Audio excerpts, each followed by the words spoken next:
Hey, it's Jeremy from Jeremy.net. I am a comic book artist, writer, creator, self-publisher. I share my creative process here with you on my channel. And if you'd like to support this channel, the additional bonus live streams, like our art book study group, the next session will be happening tomorrow, where we review some of the best art books around and just sit down, do studies from them, and try and suck all the knowledge out we can. You can get all of that, be able to read my comic books for free, see tons of behind-the-scenes features and more at patreon.com/Jeremy.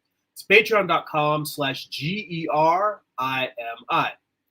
If you'd like to get a free digital sketchbook, also get work-in-progress animated GIFs delivered straight to your inbox, see blog posts, hearing more about the process, what goes on behind the scenes, and how I make what I make, my thoughts about everyday life, creativity, pictures of my cats, go to newsletter.jeremy.net, sign up for my monthly newsletter for free. And if you'd like to purchase physical copies of my comic books or if you read digitally on Amazon Kindle or Comixology, you can go to amazon.jeremy.net. That'll forward you to my Amazon author page. You can pick up books like my first graphic novel, Eye of the Gods. It is a self-contained graphic novel, psychological thriller about a man cursed with visions he cannot control. You can also pick up Volume 1 of Morningstar, my current series. It's Lucifer's Fall from Heaven, told as a Western. The whole series is 8 issues. This volume contains issues 1 through 4. You can pick up all of those at amazon.jeremy.net or Comixology. And I would be remiss if I did not mention the final issue of Morningstar is also available in print and on Comixology. Issue number 8 of Morningstar, you can get that directly from my website, jeremy.net. There's also links to the Comixology page there if you want to read digitally. Okay. So,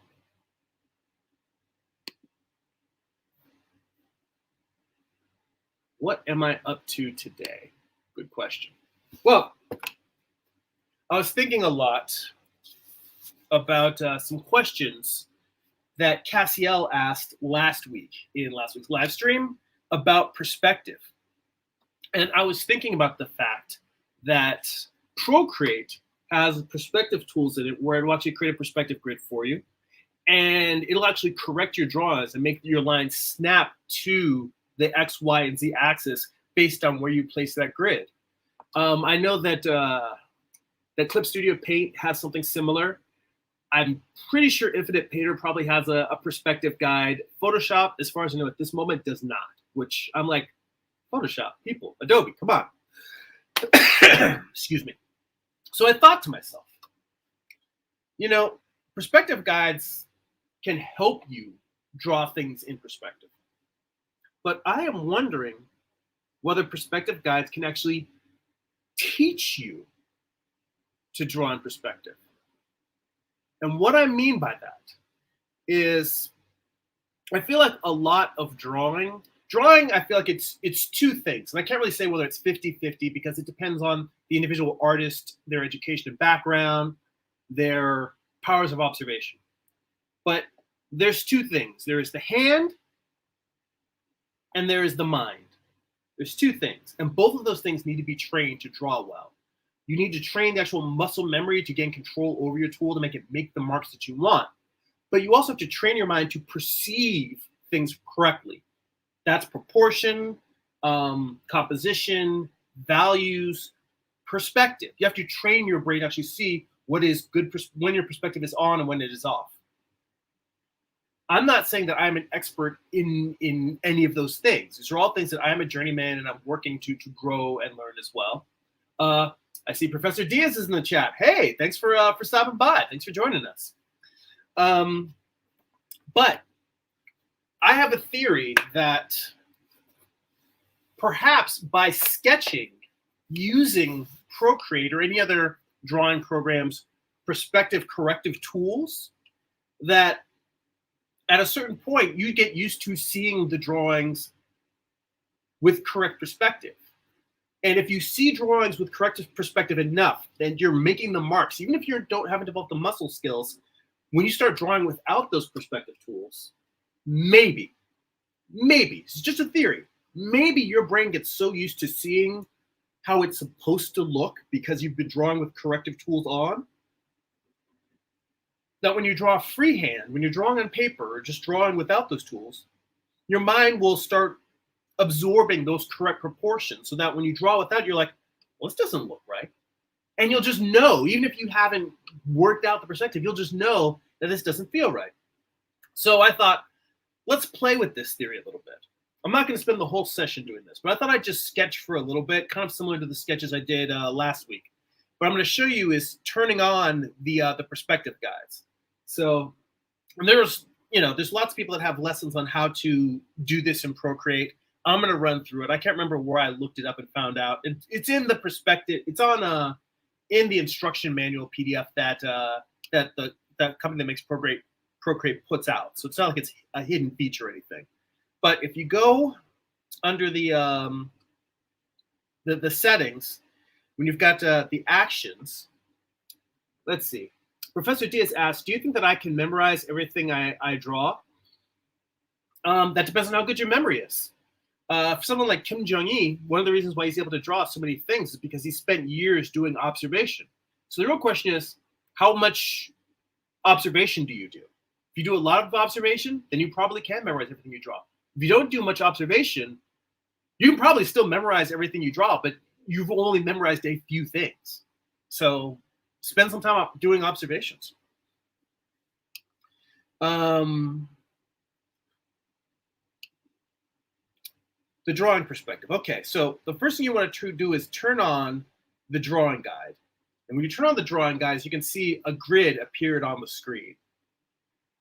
So that, you turn it on, turn it off. So it's just a normal two-dimensional grid. So this is the drawing guide. Now, if you hit Edit Drawing Guide, it zooms out and it shows you what you're looking at. You're looking at a two-dimensional grid, and you can change the grid size, make it bigger or smaller.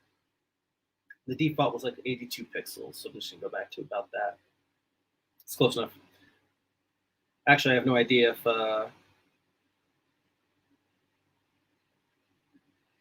if doing it at an odd number will make it work weird. But anyway, you can set the opacity, you can change the color of this grid, you can set the thickness, how thick the lines are. You can turn the opacity up and down. Now, here's where things get interesting. You can change it to an isometric perspective, which is sort of like it's a 3-point isometric perspective, meaning that's got an X, Y, and Z axis, but doesn't have any perspective in terms of nothing goes towards a vanishing point. They're all just equally, distanced. Then you can go to perspective. Now, in the perspective, it makes the screen blank. And what you can do is you tap the screen. Ooh, that's weird. Give me two vanishing points. Let me get rid of one of those. Normally, you tap the screen and it gives you one vanishing point. I must have dragged my finger a little bit. See, Prospector Diaz says, in terms of memorizing everything, says, I think I can do it because I only see lols. Well, spend some time just doing some observation from nature and then sketch what you observe. Do a little observation, sit in a park, sit in a mall, or just watch TV and look at what you're drawing and then do some studies based on what you're looking at. Fill a whole sketchbook with it. So you can move this vanishing point around. So you've created a horizon line. You can make it up, you can make it down, low horizon, high horizon. You can have more than one vanishing point. So you can have, you can also change your horizon line if you want to do something at a dramatic angle. Let me turn the opacity and the thickness up higher so you can hopefully see this a little bit better. So you can move these horizon lines up and down, move them close together. Let me zoom out. You can also move a vanishing point off of the screen, because more often than not, when you're looking at scenes with 2 points perspective, you actually want your vanishing points off of the screen, so outside of the picture plane, because this tends to be more of how we see things. So you can do that. You can create a third vanishing point, and now you've got 3-point perspective. If I zoom out, Me looking up like that. Let me zoom back in so you can see now what it's done to the grid. So it gives you perspective lines going in all three of these. So we're not going to use 3-point perspective. I think that's a little bit much. Cassiel's in the chat. Hey, Cassiel, you know what? It's good. I mentioned, I don't know if you heard the beginning of the live stream, but I was thinking about the questions you were asking about perspective. And I don't know what kind of drawing programs you have access to, if any, but Procreate has a perspective guide in it. And my theory is, one, the perspective guide helps to correct your drawings, but two, if you get used to drawing with your perspective being corrected by the computer or by the device, by the program, then eventually you will learn that when you draw something and it's off, you'll just naturally, even if you haven't necessarily learned all the tenets of perspective, you'll develop a sense for what is correct perspective versus bad perspective, correct versus incorrect. So that's a theory, and I'm just playing with it a little bit. Anyway, let me get rid of these other vanishing points. And we're going to start with just 1 point vanishing, a single vanishing point. Well, hang on, let me bring this back down here so that I just want my horizon line to be vertical.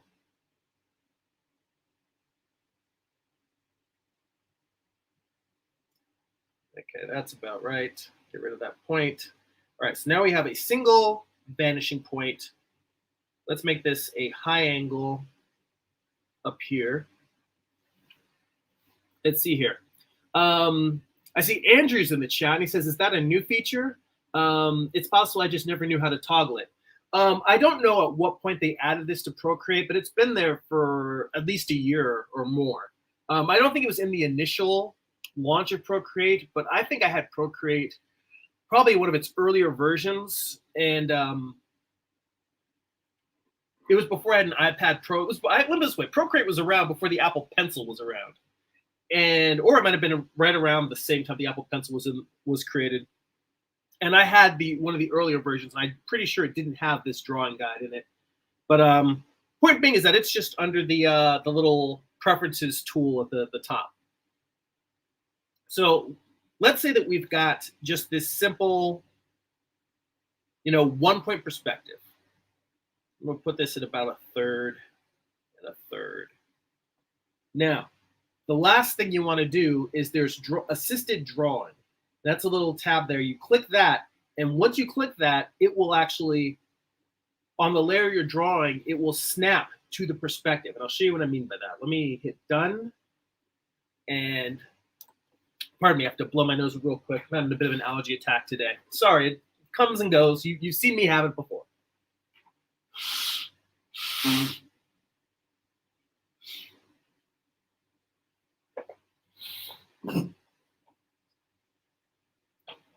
All right. So let's see here.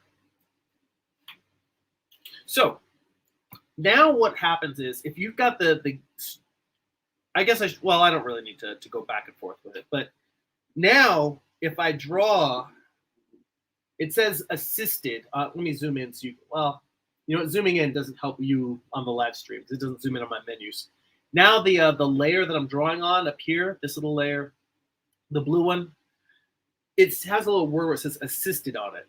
So that means that it is making the line snap either. Come here.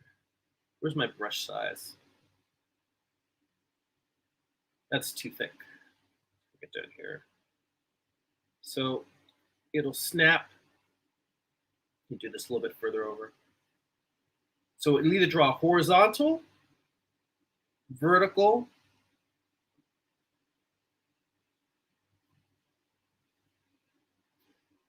or it'll go backwards in space. So when I draw these lines,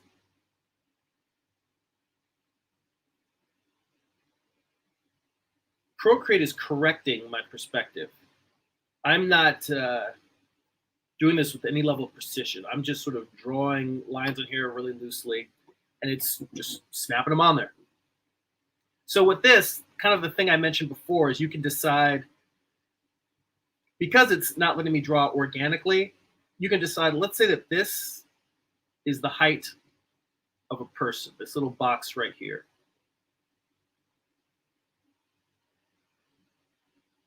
Draw a little midpoint there. As a matter of fact, I can draw a little bit of a person, even if they're squarish.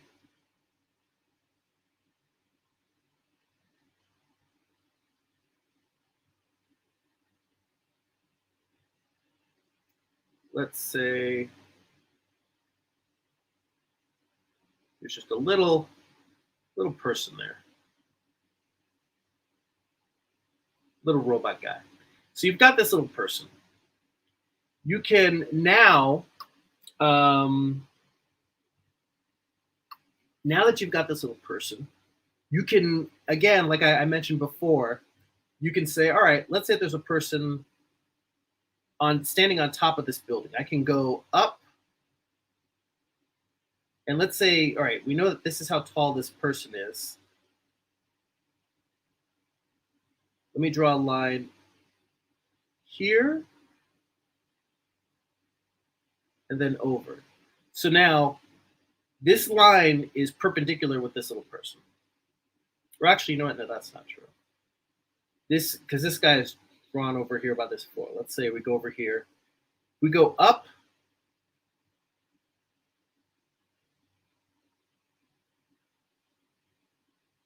This same height.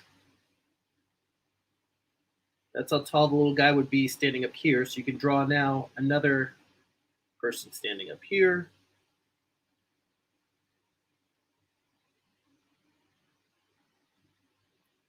It is hard to draw little stick figures when it's correcting them into a box. So this guy should be the same height over here. And then let's say that I want to move him forward in perspective. If I just draw a line here, actually, let me change this to red.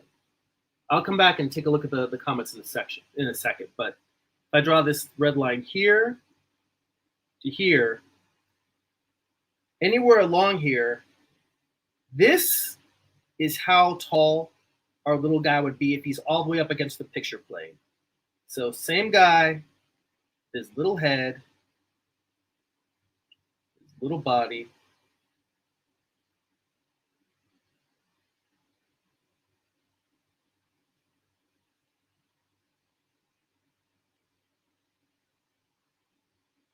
And the same thing going back towards that vanishing point.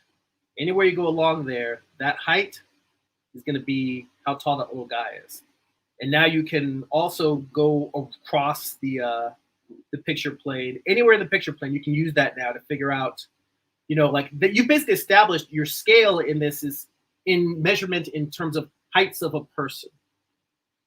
So let's say this is a 6 foot tall guy. You can just sit around and say, all right, no matter where I go in the picture plane, that's 6 feet tall. Let's say you go over here now. This guy's 6 feet tall. Maybe you put a car right here. The car is a little bit shorter than him. Before I get too far into that, let me hop over here. Cassiel says, can you do an analysis or even a study about artists like Mobius? I think that's interesting. Professor Diaz says, no. Cassiel says, what? Why you said no? I don't know why you said no either. Yeah, Professor Diaz, let me know why you said no. I could probably do a Mobius study. But I mean, here's the thing. I don't think you would benefit from me doing a Mobius study. And I'll tell you the reason why. What makes Mobius unique, I think, his line work, the nature of it is very open and very organic and fluid. And when I tend to do studies, what I'm studying is the structure, the volume, and the anatomy. And I think if I were to do that, I don't know why that would be particularly interesting to see somebody who doesn't have Mobius's line work redraw a Mobius piece. So I could do it. I don't think it would be that interesting. Here's a good question for you. What do you want out of a Mobius study? Because when I look at it, I don't necessarily see what I don't think I see what you necessarily be looking for. I mean, I can find a nice Lieutenant Blueberry piece because I like his Blueberry Western series. I've been drawing a Western, so I could draw, a sketch of something out of that. But let me see. So what I was going to say is, let's say you've got a 6-foot figure height. You've got a car that maybe, a little bit estimate about what the width is. I'm just going to draw a box kind of, whoa, there, kind of estimating this shape.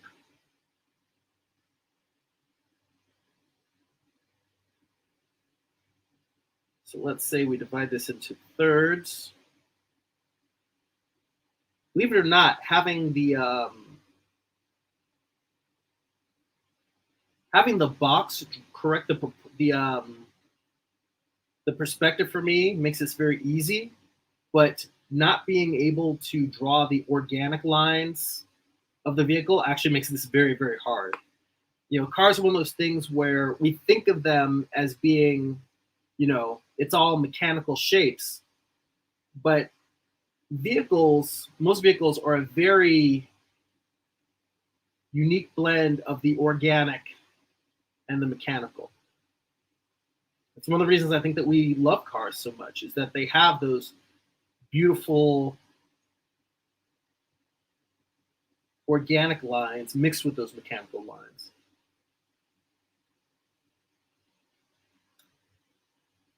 So, it's a simple boxy shape. It's not the organic, because that's the thing. I would have to go in and turn off that the drawing correction, in order to draw the organic parts of a car. That's kind of the downside. I really think that this perspective tool is just good for buildings and for blocking in where your objects are supposed. Why is the eraser not erasing? I think this perspective tool excels in terms of blocking in buildings and environments, but when it comes to the individuals, not so much. So let's say we've got our little person standing here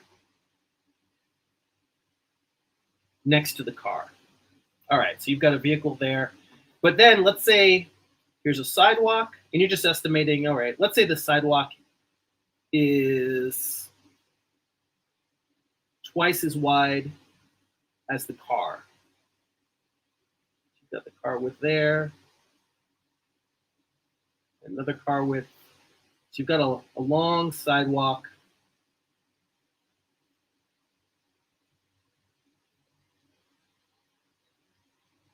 And the whole point of this is that I'm just sketching with these perspective guides on to see if it kind of helps correct things that I might on my own draw incorrectly. So I'm just using this tool and kind of ballparking what I want proportions to be. So let's say that over here is a building now.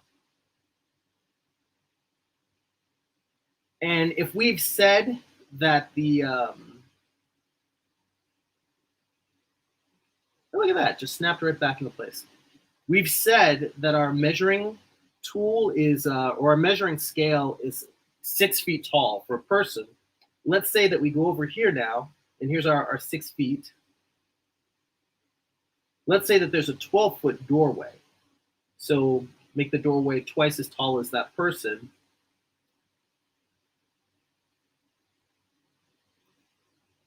Kind of a large entryway. And maybe there's the actual door is kind of, maybe it's like a 9-foot as opposed to a 12-foot. Then maybe it's just like a window up the top. And then down here, you've got your actual doors.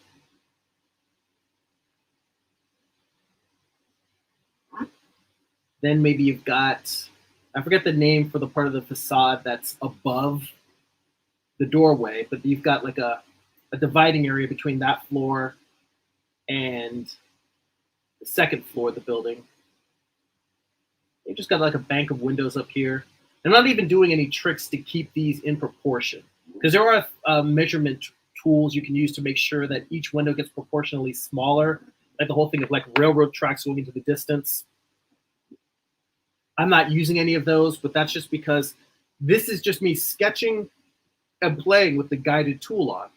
And Cassiel, so what I'm curious of is if you have any access to any drawing tools or programs, whether it's Procreate, Clip Studio Paints, Infinite Canvas or Infinite Painter. I can't remember what exactly it's that was called, but just sketch, because you were asking a lot about perspective last week, and just the idea of sketching a an environment, a building, vehicles, what have you.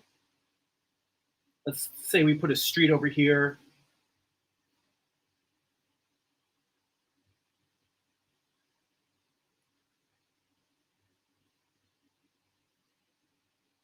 Dotted line, this is definitely out of perspective, but I'm just gonna,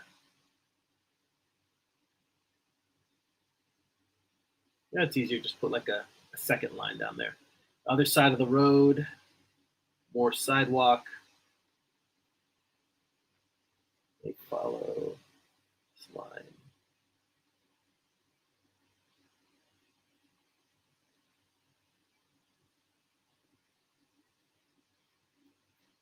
Another box to make a smaller building.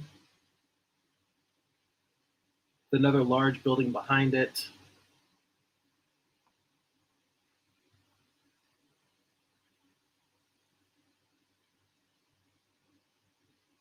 Now that I'm looking at this, I can already see that this is where I wish that I had a second vanishing point way off to the right, because this horizontal line, this series of lines I'm drawing right up here, my instinct is to want to have them slant downward towards a vanishing point far, far to the right. I'm already seeing places where, yeah, and this is kind of something I mentioned. One point perspective will work for most of the stuff that's in the center of your field of vision, but the minute you start getting towards the edge of the picture plane, that's where you really start feeling perspective pulling towards a second or third vanishing point. So I could go on in terms of just fleshing out a building, an environment, adding more vehicles, so on and so forth. But my point here is,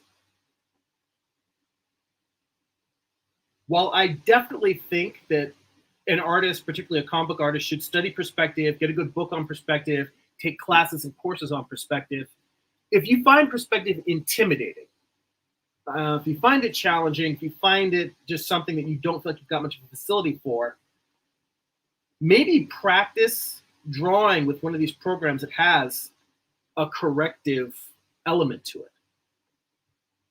And like I said, my idea is that if you draw with your perspective lines being corrected by the computer, that you will hopefully absorb some of that subconsciously in terms of what is and isn't good perspective. And hopefully over time, you can start adding, you'll start developing a sense for that, a feel for it. So let me go back over here to the comments. So Cassiel says, Mobius can be very interesting to do in that analysis of how he works, your fluid lines, your hatching, your anatomy, your perspective, composition. Studying, learning from masters is to drink from the font of drawing. Says, I think I'm being a little philosophical. Well, you know what? I'll take you up on that challenge. Normally, well, here's the thing. Generally, I try not to do studies from living artists, but unfortunately, we've lost Mobius. He's no longer with us. So I feel like it's okay to just take it. And plus, it's not like I'm gonna post on the line and say, look, here's an original drawing I made. It's a study from a Mobius. And honestly, I will tell you, I don't think I'm not promising much, specifically because of the way that I tend to work. I don't know if I'm gonna come up with anything that's super interesting Mobius wise. So let's see here.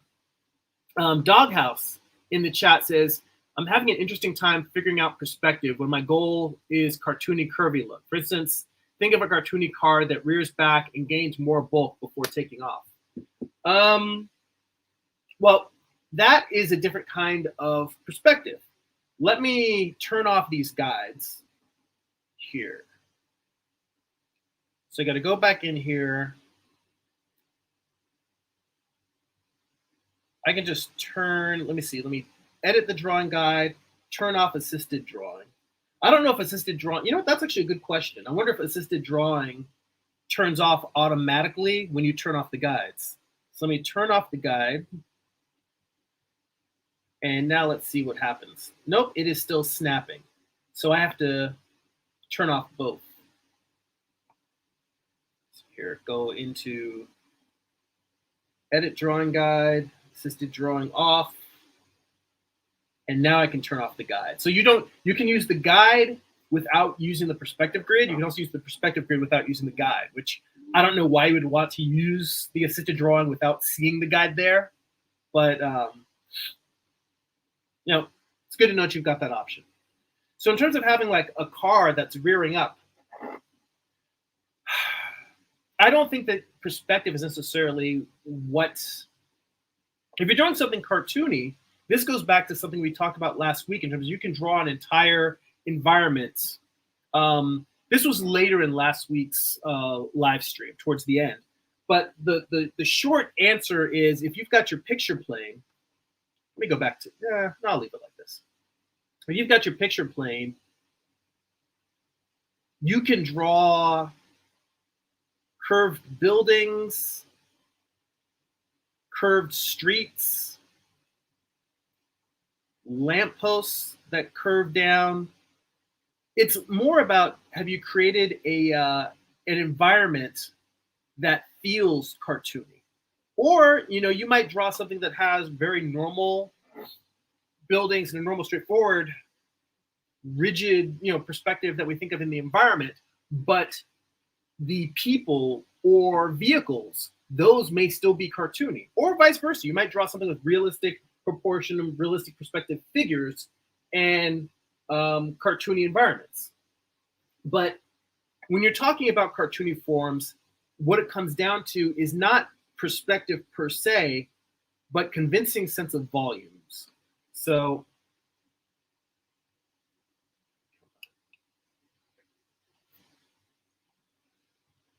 damn it, undo. Just easier to just undo this all. I was trying to get to erase, but the challenge is sometimes with the three-fingered glove, it doesn't necessarily let me erase the way I prefer to. I think that when you are talking about something like, and Cassiel, we'll come back to the Mobius thing in a minute.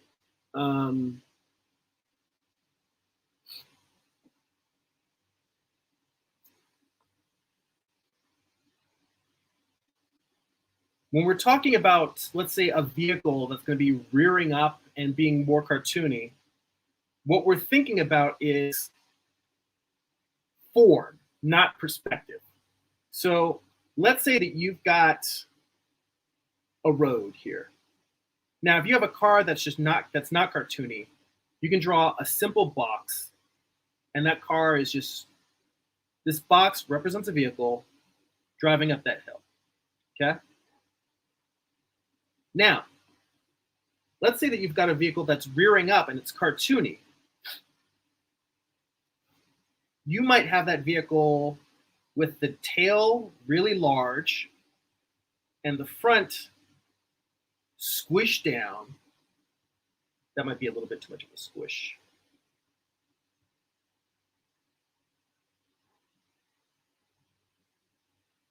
And it's just building up steam here.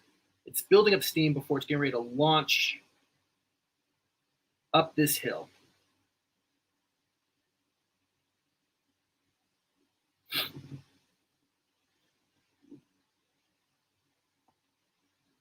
Now, it's not that this lower car is in perspective or out of perspective. It's not really a question of perspective. It's a question of, are you making it feel like a three-dimensional object that is changing shape? For instance, let's say that these two cars are actually the same car. They're the same vehicle, but when the car is just driving along normally, it has normal proportions. Now, I'm going to put a sort of a wireframe grid across this. So just a simple grid up there, grid along the side.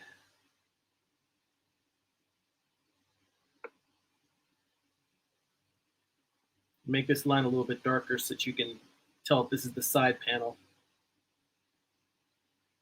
Now, when you've got the vehicle rearing back, what happens is you see that all of these planes that are on there, that front plane, this side plane,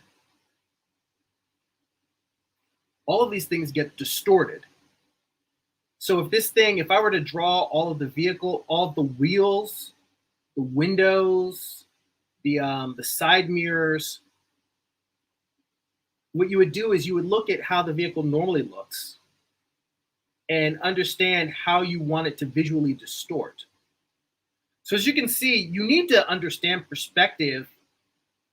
Only the amount of perspective you need is to understand what this top form is, and then understand what you're doing to it when you do something cartoony. Like, I don't know how much you've studied animation, but within animation, there's the concept of squash and stretch. I mean, it's similar to the idea of just exaggerating a pose, where you have someone, instead of just rearing back for a punch, maybe have their arm go back impossibly long. Something like that, where it's just a matter of taking what should normally be in reality and treating it like it's made out of bubble gum or rubber. So I would say that if you have a problem, if you have a challenge in terms of making cartoony objects feel like they're actually in perspective, try drawing that object a little bit less cartoony and putting a grid on it. And then simply saying, like, for instance, if I know that the wheels in this vehicle are at the first, I'm just going to put simple wheel well there. Let's say they're at the first third and the last third. Like, that's where the wheel well is. And I've got the,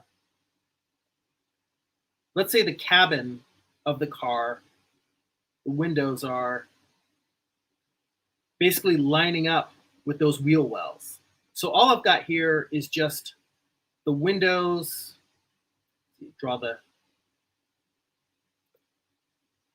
Might as well go ahead and flesh this out a little bit.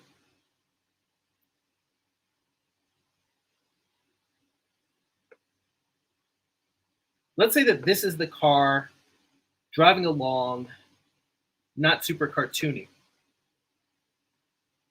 Now, if you know that at that first third, so you might actually draw those wheels squished down a little bit in the front and then super stretched back in the rear, but you still know that's those first and second, that first third and that last third. So you're kind of using the same placement. And same thing with the cabin, the side windows. So this is kind of how you distort an object. So you need to know enough perspective to understand what the object looks like undistorted. And then you just draw a distorted shape and you map those changes onto it. I don't know, definitely tell me, Doghouse, if this sounds overly complicated. Oh, I see Trevor's in the chat. I may have missed you because he's just had a few minutes before he has to go to work. Skull, good to see you, man. Thanks for popping in. I realize I may have missed you because you're only watching for a few minutes, but always a pleasure to see my boy Trevor hanging out in the chat. Doghouse, let me know if I'm getting a little bit, if this makes sense to you, because it's a concept that is, I feel like it's a straightforward concept to understand. It might not be an easy concept to achieve.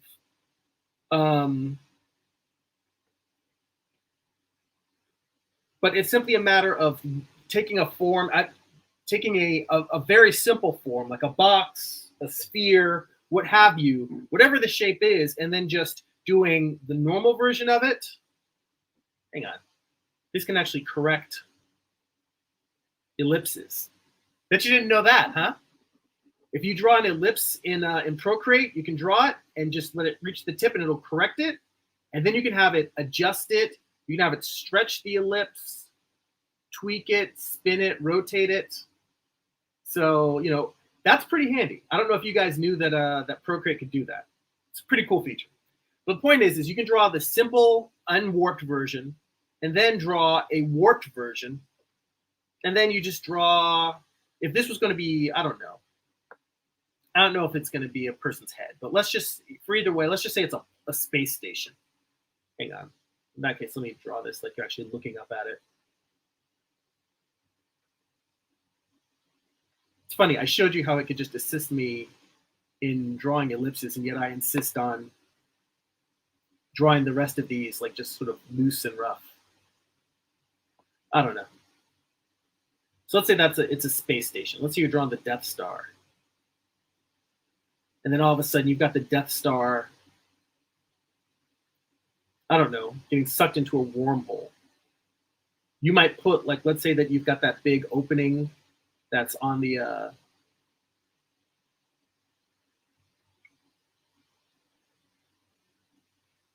where it shoots its little blaster out of, You might have that thing stretched halfway across the surface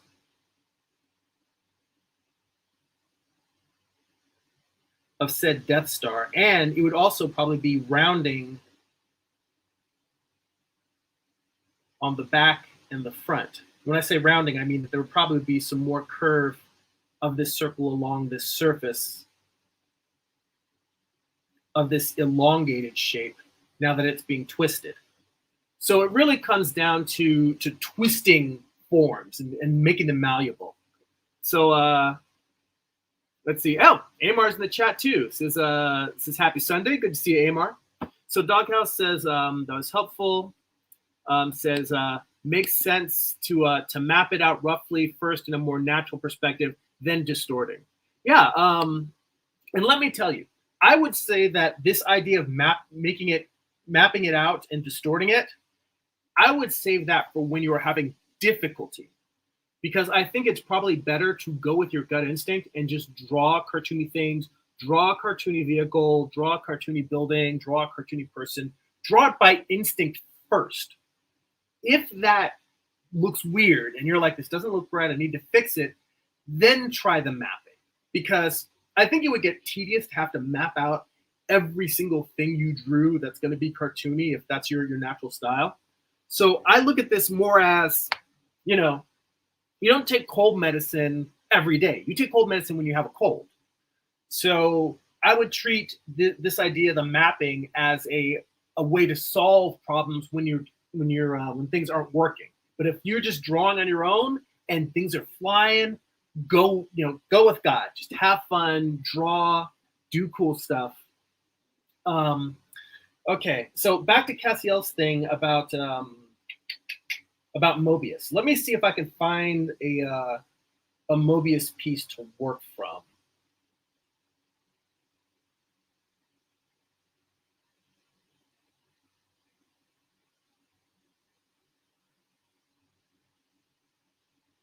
Let's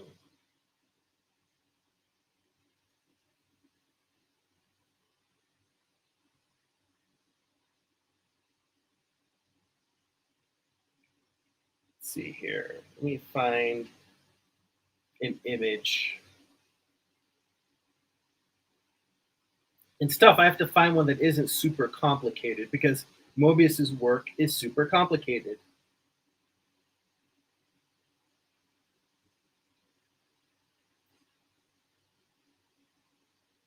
Find one that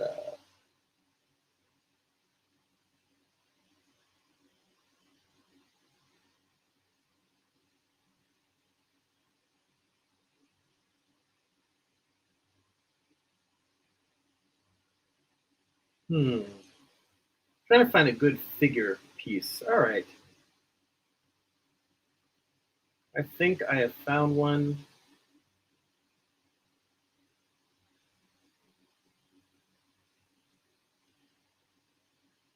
Just a matter of finding a version of this that isn't super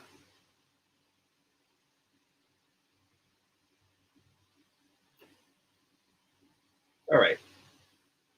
Let me save this and send it to my iPad, and we will do hey, Byron's in the chat too. Hey, how you doing, Byron? Thanks for popping in there. So we're doing a bit of perspective work at the start and some work on distortion. So I wasn't even working on any particular piece today, and now I'm going to do a quick Mobius Study. So this will be an interesting experiment for you and me, because I definitely don't draw in Mobius's style. I love his work, but he's not somebody that I would probably choose to do a study. Because for me, the real question, I guess the reason why I had asked Cassiel what he wanted to get out of studying Mobius is because for me, when I'm studying a piece of any artist, usually what I'm looking for is either studying anatomy, composition, or figure poses. And I think that as great an artist as Mobius is, let me this way, I don't study artists to study their line work. That isn't something that I generally do. I don't really think about my line work that much, in the sense that I feel like if I get my fundamentals down, then my style is just whatever the artwork comes out looking like. I'm not never consciously trying to do a certain artist's line work style. So let's send this over to the iPad. Here we go. So this is a piece, and this is the cover to a book called The Art of Mobius. And I am going to bring this piece into the iPad here, and we'll do a study. So add, insert a photo, take this over here.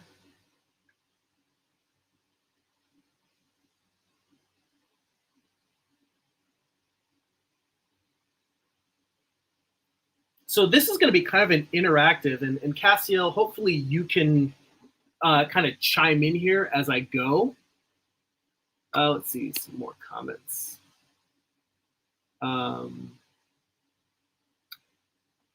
Let's see here. Oh, Amar asks, who is Mobius? He said, I thought you were talking about the Spider-Man enemy. Yeah, his name is Jean Girard, and he goes by the pen name Mobius. He, as Cassiel mentions, Byron said he's done a lot of concept work for movies. He designed the characters for Tron. He did, I mean, aside from comics, he's done a ton of comics work, but his film work, The Fifth Element, Tron. I want to say, if you've ever seen the documentary for Jodorowsky's Dune, he did a lot of Dune concept artwork. He's done a ton of artwork. Let's see here. Let me just pull him up real quick. I'm going to pop a link in the chat to his Wikipedia page.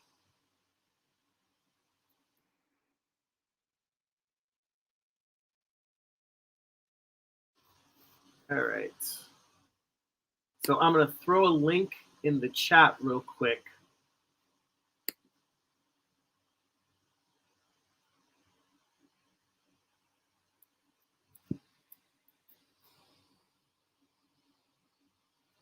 So I would say I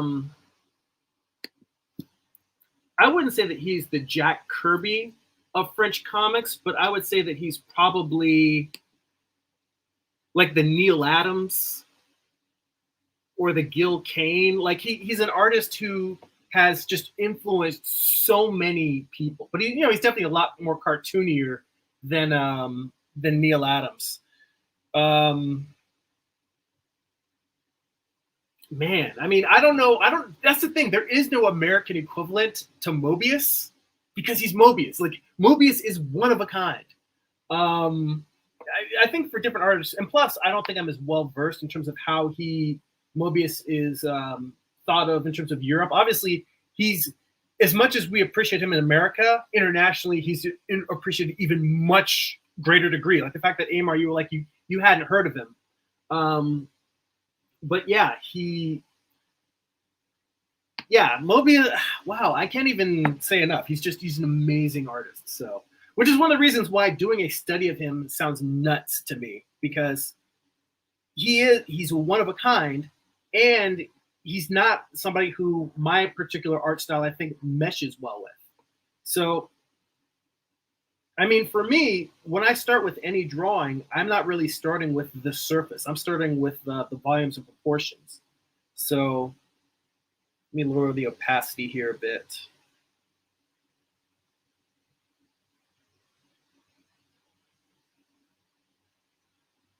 start with just a simple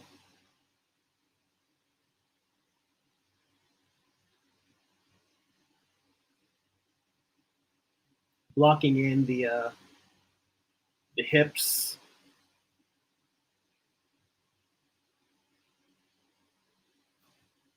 the bench that the figure is sitting on. Yeah, Cassiel, let me see. Amar says he looks like a surrealist cartoonist.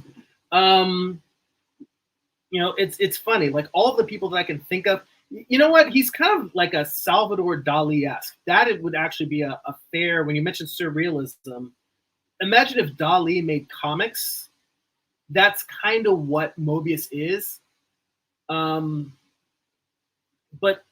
even that feels like that's underselling him.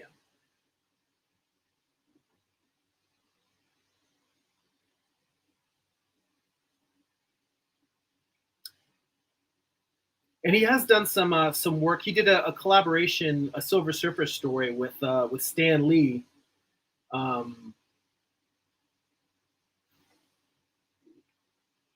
think back in like the late 80s, early 90s.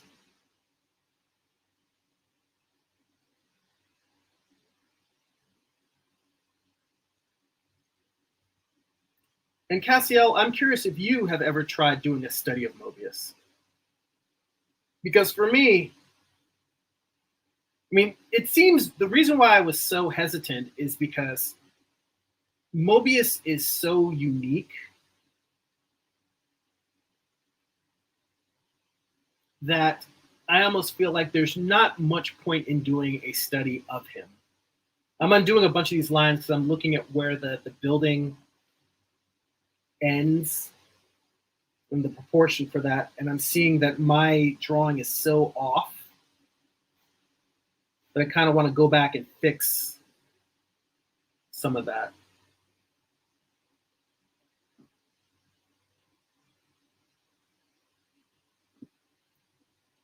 I'm trying to use this box that's in the lab to kind of help me block in where the body should be.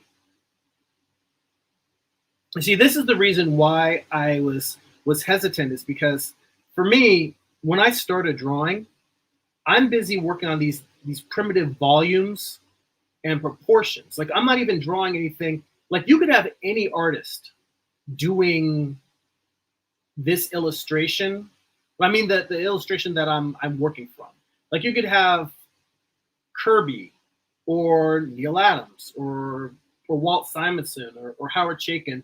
They could have drawn their version of this illustration, and regardless of who's drawing it, my first steps would be exactly what I'm doing here, which is just trying to get the basic body proportions in. And to me, that doesn't feel like that's particularly interesting. Like I feel like it's interesting in terms of, oh, I'm studying proportions. But I am curious if this is what you think of when you're doing studies, or if this is what you find interesting about Mobius. Because to me, what I'm doing now and how I start a study is not, it doesn't feel like you're getting any sense of Mobius out of this portion of the drawing, out of me just trying to get proportions blocked in. But you tell me, Cassiel, if this is what you think about when you're doing studies, or what you're trying to get out of it. Let me take a look at the chat.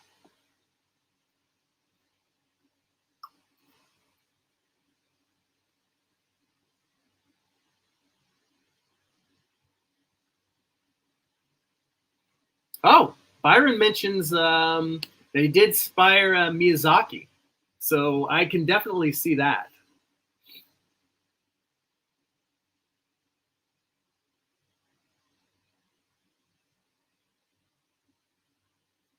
So let's see here. So Cassiel says your style evolves over the years. Amar says, yeah, as you know, I'm terrible with artists because I'm not really a fan of many artists. He does say, I appreciate the contributions of those who do. Well, that's fair. Not everybody is into doing studies and looking at contemporary or recent, because unfortunately, Mobius passed it's probably been almost a decade now. He passed a few years back. Um, but I would still consider him a contemporary artist, and that he's was producing work in our lifetime. But let's see. Cassiel says your style was more realistic and detailed, but over the years it gets simplified and stylized. It's hard to simplify things because simplification is the highest level of sophistication. It's interesting that you say that. The particular comment about simplification being the highest level of sophistication, because I believe that that's both true, and at the same time, simplification is where we start. It's both. You have to understand things on a basic form. Like you have to understand the basic gesture and volumes of a figure before you can really understand the anatomy. But by the same token, as you improve in terms of learning those primitive things, those basics, those simplifications, you refine them. And the better you get at it, the more you can do with simpler forms. So it's kind of like a serpent eating its own tail. Simplification is both the alpha and omega.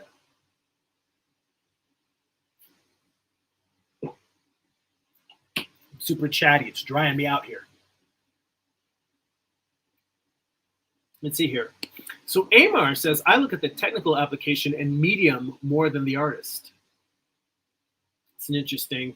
And says simplification is way easier for me. So let's see here. He says, I see them as one and the same. As a kid, I've done both cartoon and realism, so I see them one as the same. And Cassiel mentions that he uses watercolor, ink, wash, and acrylics over the years, computer painting. Neymar says, I can see something in an abstraction of reality, and it can deserve more practice. Let's see here. Interesting. Cassiel says, I see his preliminary sketches, and it's very sketchy and scribbling. It remembers Karl Kopinski. Karl Kopinski is another artist who I've looked at recently and really like his work. I haven't bought his big art book, but I kind of want to. I'm just out of space for books. Amor says hyperrealism is the most extreme version of realism, and abstract art is the oversimplification of reality.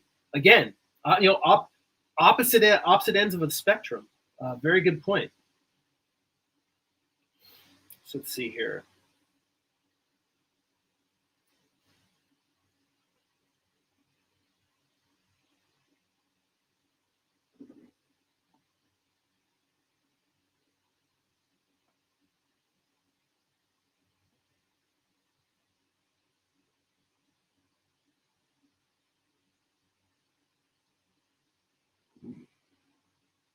I am still not happy with this figure.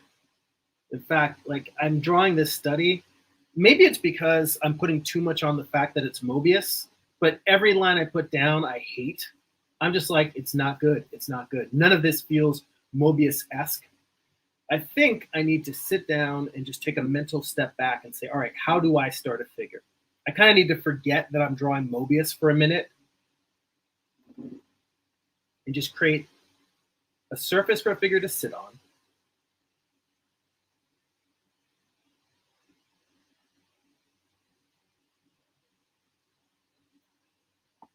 A pelvic shape.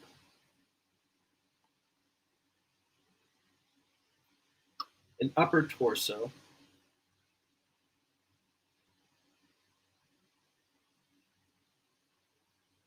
Yeah, I think what's happening here is just I'm letting the Mobiusness of it get into my head.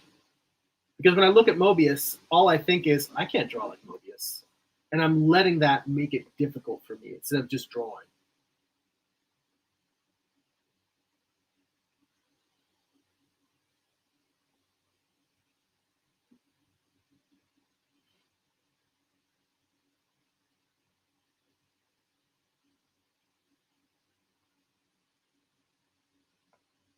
Then put another shape in here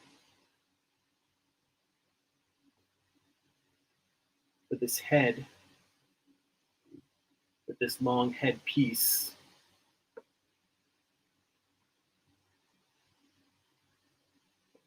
On top.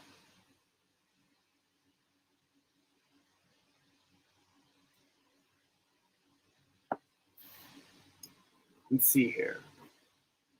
Cassiel says, I like realism and surrealism.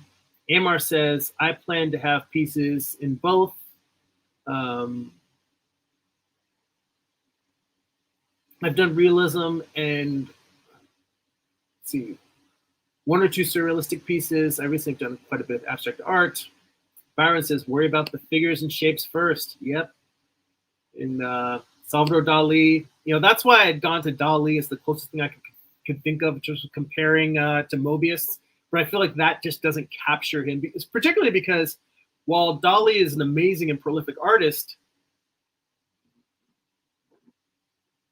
Mobius, he contributed so much more in terms of storytelling on top of his actual draftsmanship and composition and colors. On top of that, just the amazing, both the writing, the stories itself, and his visual storytelling is so amazing that it's,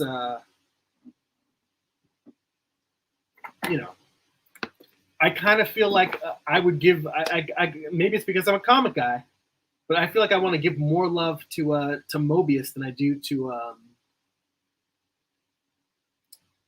Dali. And mind you, I'm not hating on Dali. I've got a Dali art book over here on my bookshelf.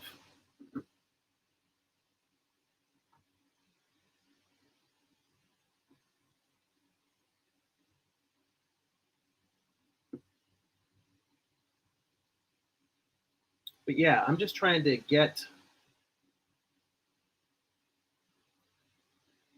simple forms.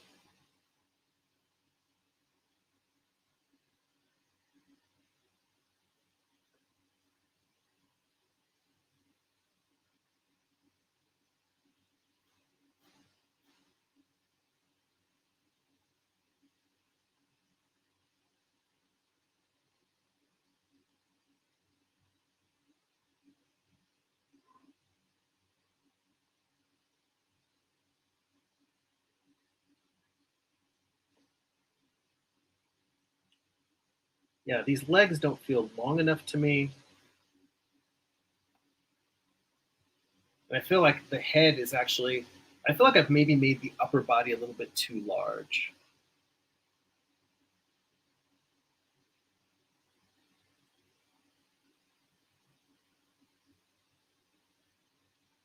Yeah, let's bring this all down a bit.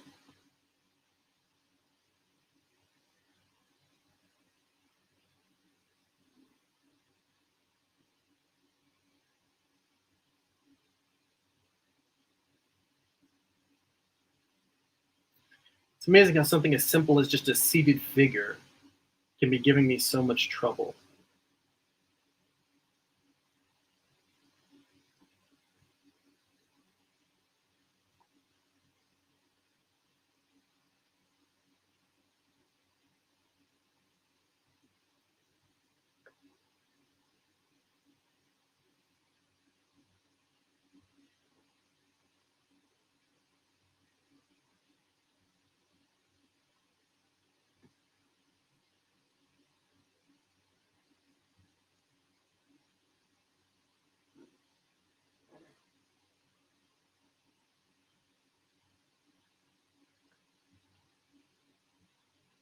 Fixing this belt a little bit.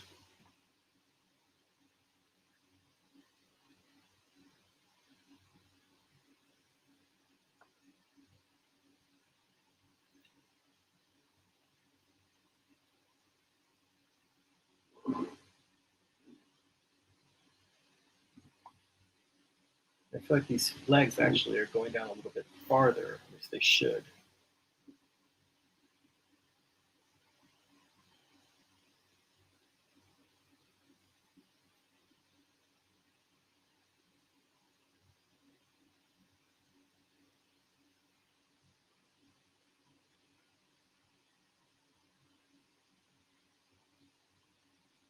All right, so that feels like it's at least a little bit more in proportion. So you can see right there, before I even get into adding the hands and the pockets on the lap, I spent all that time just trying to get a seated figure that feels like it's got the proper proportion to me.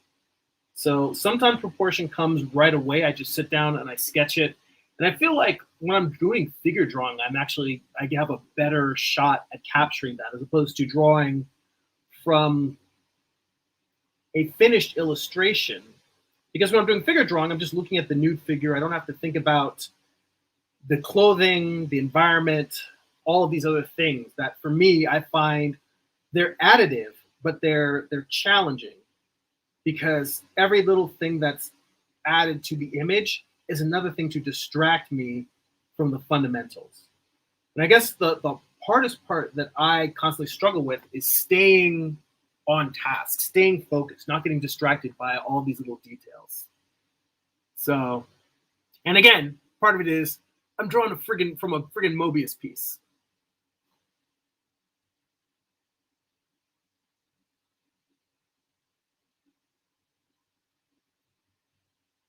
I see John Ursick's in the chat. Hey, John, how's it going? Thanks for popping in. Let me roll back up here into the comments.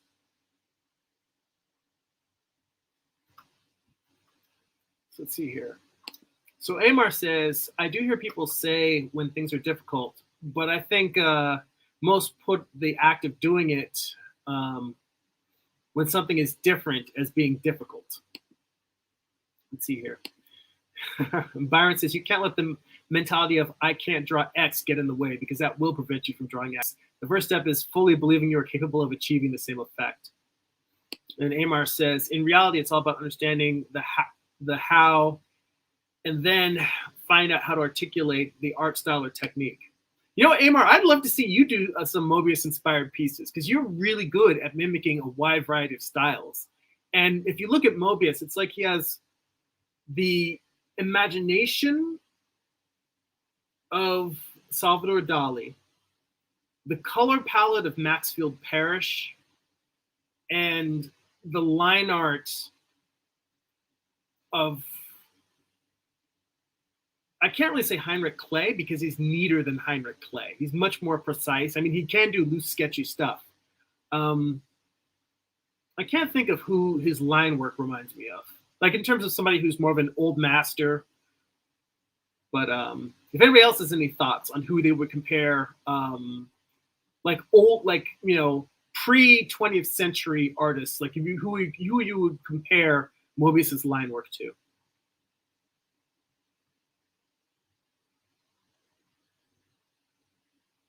Interesting. So John Ursick says Salvador Dali, really? Because I thought it was Max Ernst or Rene Magritte.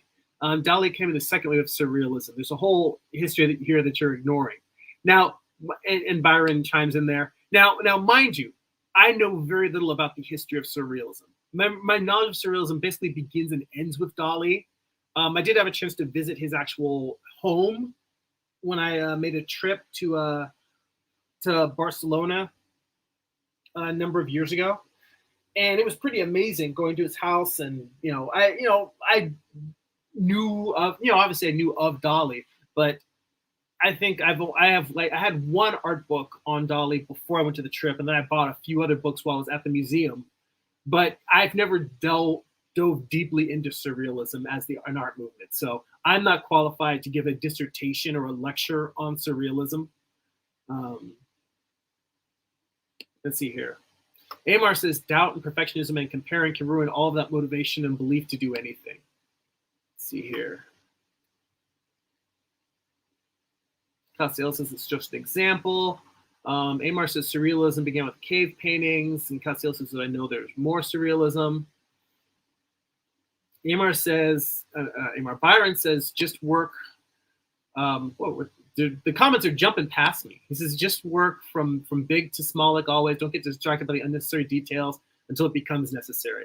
And that's, I think, part of what I was doing there is I getting caught up in all of the details, which is, I think that's really easy to do. So it's just a matter of clearing one's mind.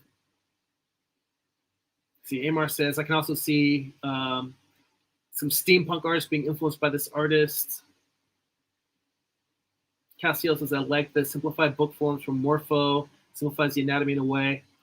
The loose style reminds me, Amar says the loose style reminds me of 80s animation. I think a lot of those artists are probably inspired by Mobius. Mobius, actually, if you've ever seen the magazine Heavy Metal, Heavy Metal is the American version of a French magazine named Metal Hurlant. Same concept, except it's European comics. Well, I mean, Heavy Metal has a lot of European comics. Same concept. It's just the original magazine was a French magazine. Mobius was the co-founder of that magazine. So a lot of the artwork of the European science fiction and fantasy artwork that was coming out of the 70s, a lot of that was inspired and influenced by Mobius was working at that time, and then he was inspiring a lot of artists who maybe came in the late 70s, early 80s. So, yeah.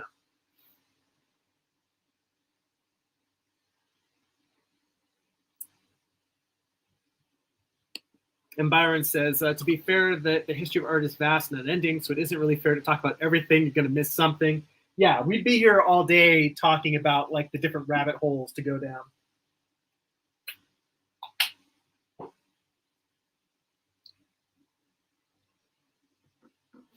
And Cassiel mentions Akira.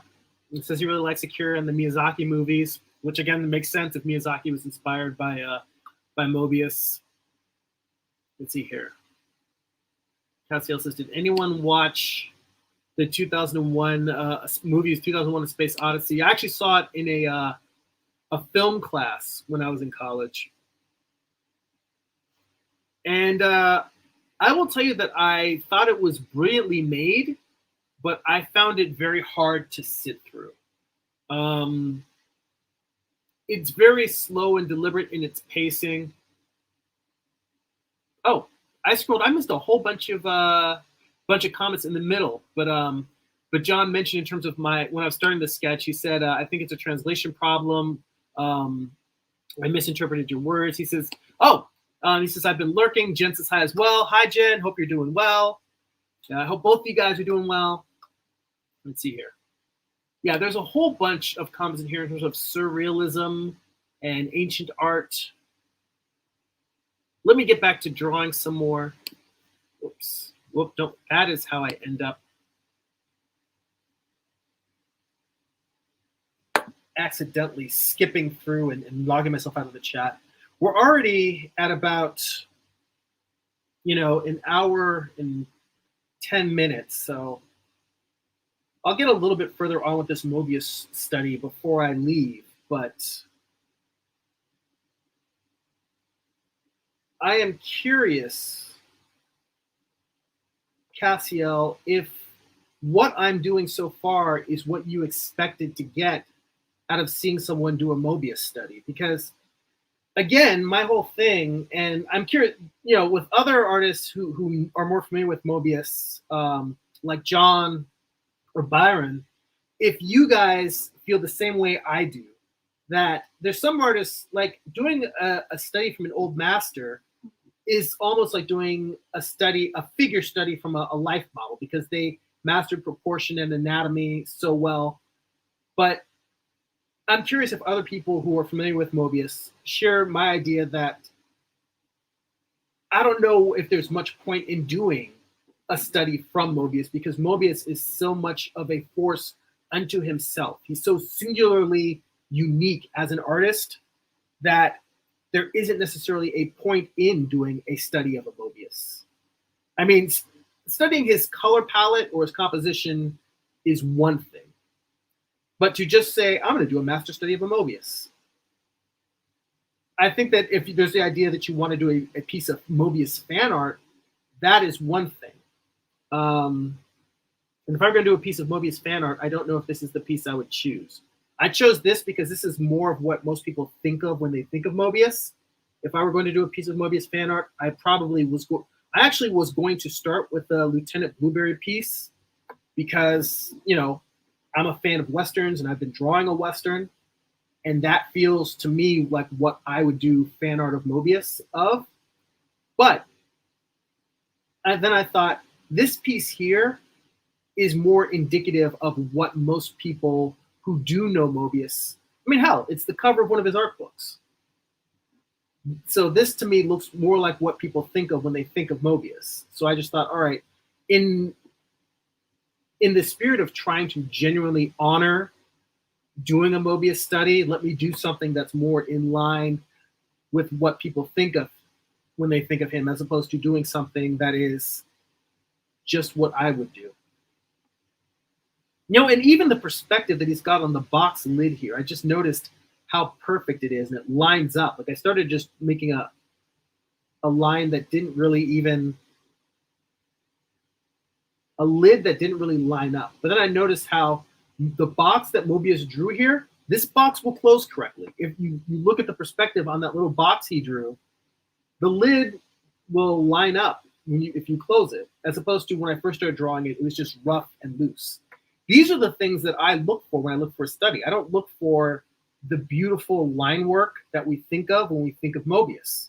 I look at structure and proportion and all these things that are not necessarily what you would go to Mobius for, not because he doesn't do them. Mobius does do them.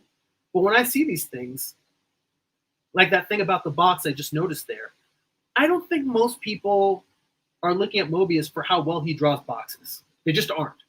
They're looking for that surrealistic, like the way that he bends reality but makes it convincing at the same time. That is what people go to Mobius for.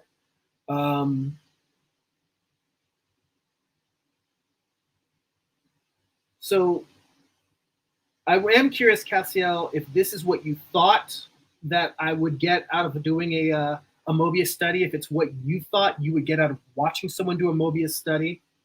Because there's artists, for instance, David Finch has a great comic book tutorial channel. And I think if Finch were to draw a Mobius study, that would be really interesting, because Finch uses a lot of hatching and a lot of line work. And so does Mobius. And I think, and by the way, as I'm drawing this, I'm seeing now that I need to move the, as I'm drawing this collar, I need to move the head, the neck and head forward more. But I'm talking about like two things at once. Talking about what I'm correcting on the drawing, while I'm also trying to talk about David Finch. I think watching David Finch do a Mobius study would be far more interesting than watching me do a Mobius study, because Finch deals in a lot of line work. This feels like it would be really interesting to watch someone who is equally detailed as Mobius, even though he has his own distinct style. It would be interesting to see how Finch would deal with this. Whereas with me, I mean, you saw how much time I was doing just trying to get the basic proportions right. I'm really not going to get that caught up in the line work. For the most part, I'm just going to try and get shapes and volumes to feel somewhat close to the shapes and volumes in the Mobius piece.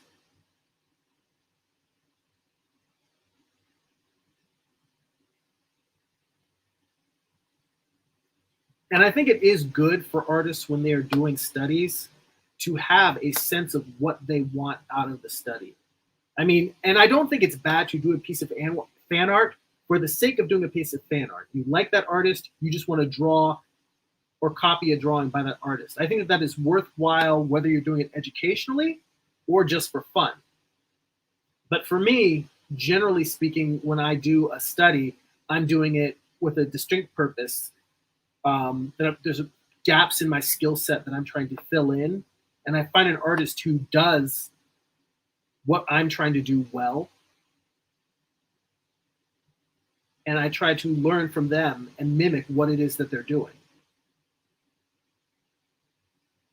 So now I'm just trying to capture the sense of the simple volumes of these large goggles that are wrapping around the head here. And this ties into, last week we talked a bit about Kim Jong-il and about how he can see so much perspective. This drives me nuts. Sometimes the eraser just does not seem like it's here. Oh, it's because I've got the point of the eraser so small.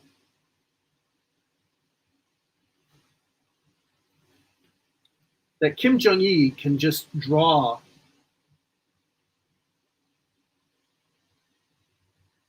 very simple shapes and just fill them out.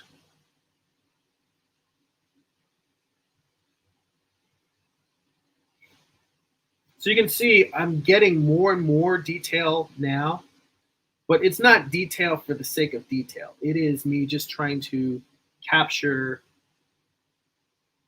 the shape of the lapels on the jacket, the shape of the goggles.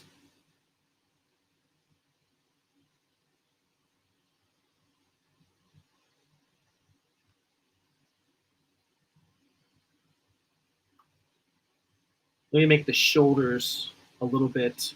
Not that the character, this figure, this woman, not that she has broad shoulders, but the shoulders of the jacket come down a little bit more. So let me adjust that, make that a little bit broader.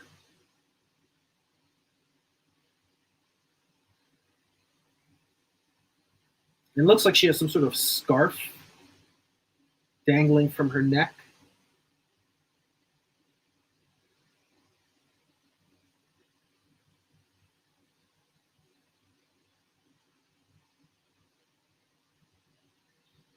Let me come back in here.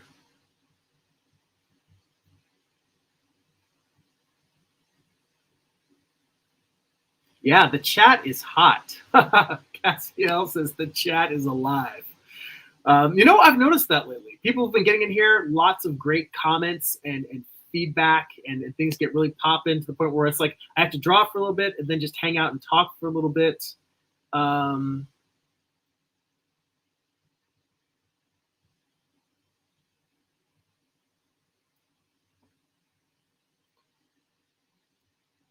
Let's see here. All right, let me go back up to when I last left. There was the 2001 Space Odyssey, and let's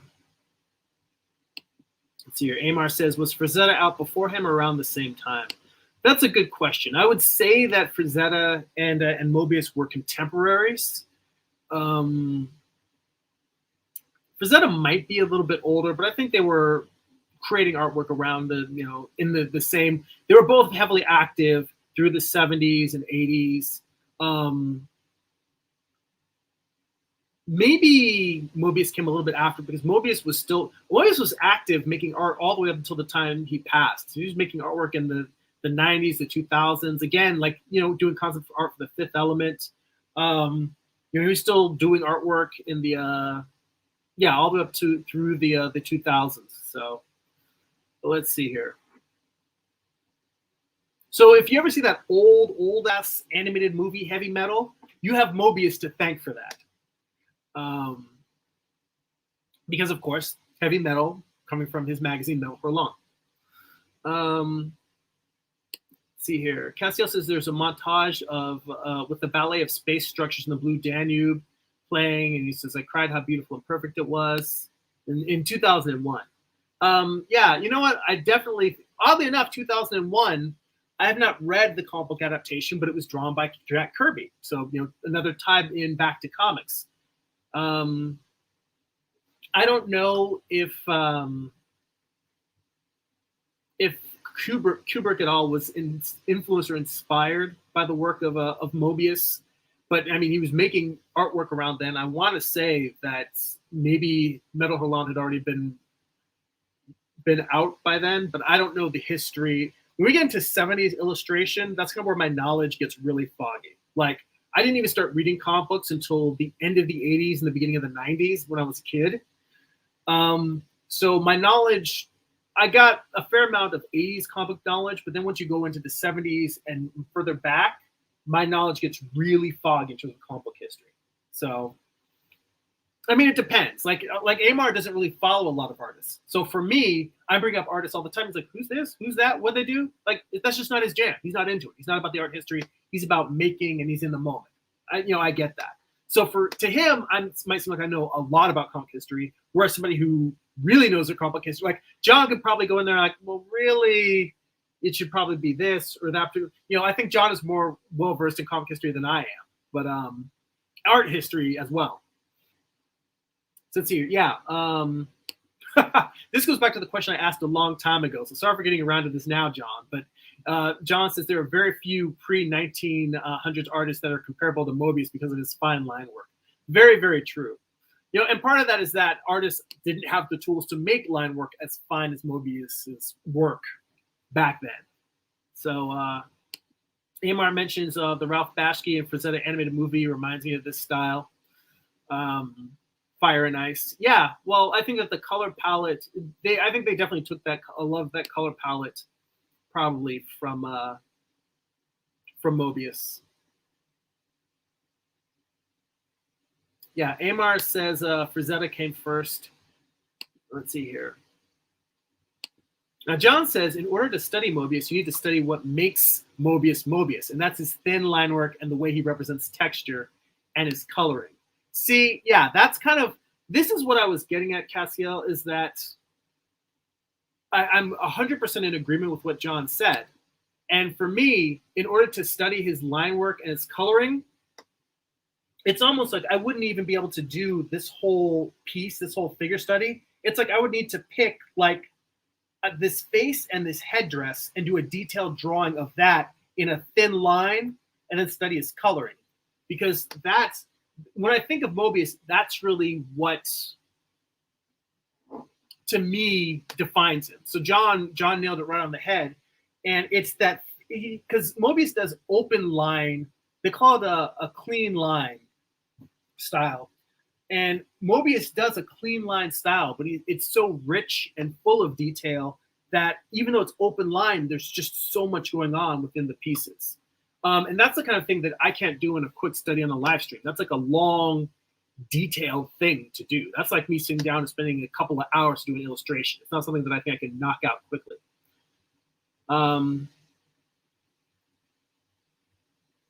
Let's see here. Byron mentions, I guess, for people that he wants to study. For me, it would be Kentaro Miura and Takehiko Inoue. I'm sure I'm butchering that, and I apologize.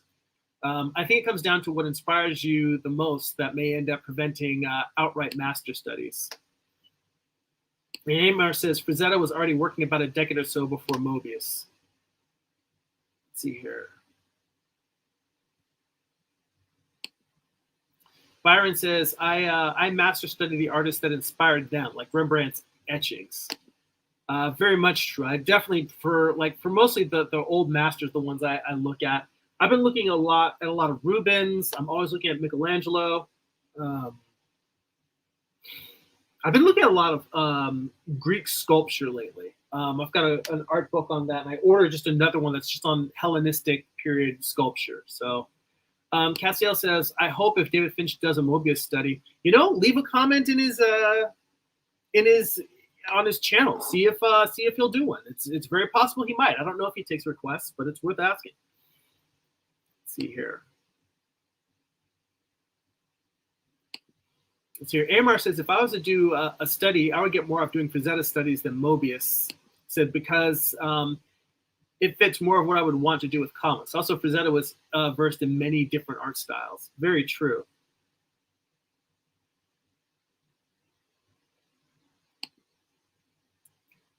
And Cassiel says, I think in terms of David Finch, he says he did a Frazetta study that was very awesome. He said, I want to do illustration or something else and maybe write books. He says, I like to write and draw. I'm like, hell, go for it. You should.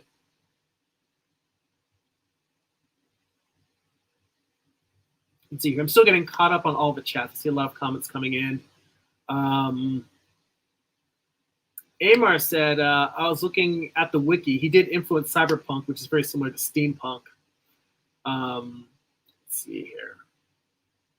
Neymar says, Frazetta started in the late 40s and 50s. Mobius came afterwards, but yes, there were doing more comic art in the 60s, 70s, and 80s.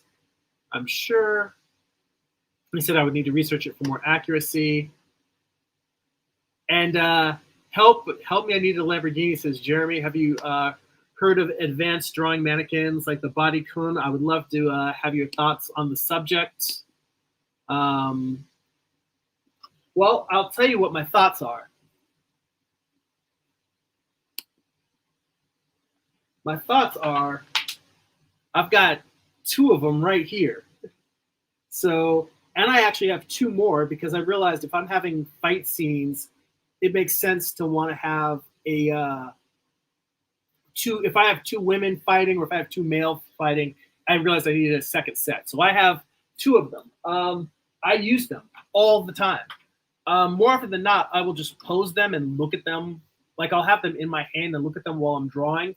But sometimes if I really want to have both hands free while I'm working and just focus, then I will take a picture of one and I'll just drop it. I'll either have it up on a screen next to me or have the photo on my phone so I can sit the figure down and just look at the photo while I'm drawing. I think that they're extremely useful. Some people will take, if I'm having problems with the piece, I'll take a photo and drop it directly into my file that I'm working on if I'm working digitally and trace over the mannequin. But more often than not, I prefer to simply look at the photo for reference and then sort of translate it in my head as I'm drawing. I don't think there's anything wrong with drawing directly from tracing over the photo, but that just tends not to be how I work. Everyone has to find a process that works well for them. So Help Me says, I want to make a graphic novel, but I wonder, would be trying to make a living out of artistic commissions and contracts be better than having a survival job and working after hours on my stuff? Well, you're talking to the wrong guy because I don't make comic books full time. I have yet to crack that nut. I've got the same problem you do. I have a day job, but I'm lucky that my day job is very creative. I'm a toy designer. And it's fun to have a day job that is creative and interesting. But I think whether you've got a day job that you hate and is soul sucking, or you've got a day job that you genuinely enjoy and is inspiring, you still have the same problem that you don't have as much time to actually create artwork. For me, my biggest problem is simply just not having enough hours in the day to finish all of the creative tasks that I want to accomplish. So I think that if you're going to be in a situation where no matter what, you're going to have to take outside work in order to get, in order to survive, I'd say that it depends on what kind of work you can do. If you can find a living wage doing commissions, then by all means go for it. For a long time, I didn't even accept commissions. I was really just focused on, for me, the advantage of having a day job is that I don't have to chase work. I just go and do my day job, make the money that allows me to live, and then I come home and I use my spare time to make my personal artwork. There are a lot of artists who are like, well, I want to spend my time drawing no matter what, because my day job actually is a lot more graphic design oriented, even though I do get to draw occasionally, but it's a lot more graphic design oriented, and there's a lot of project management, a lot of emails and meetings and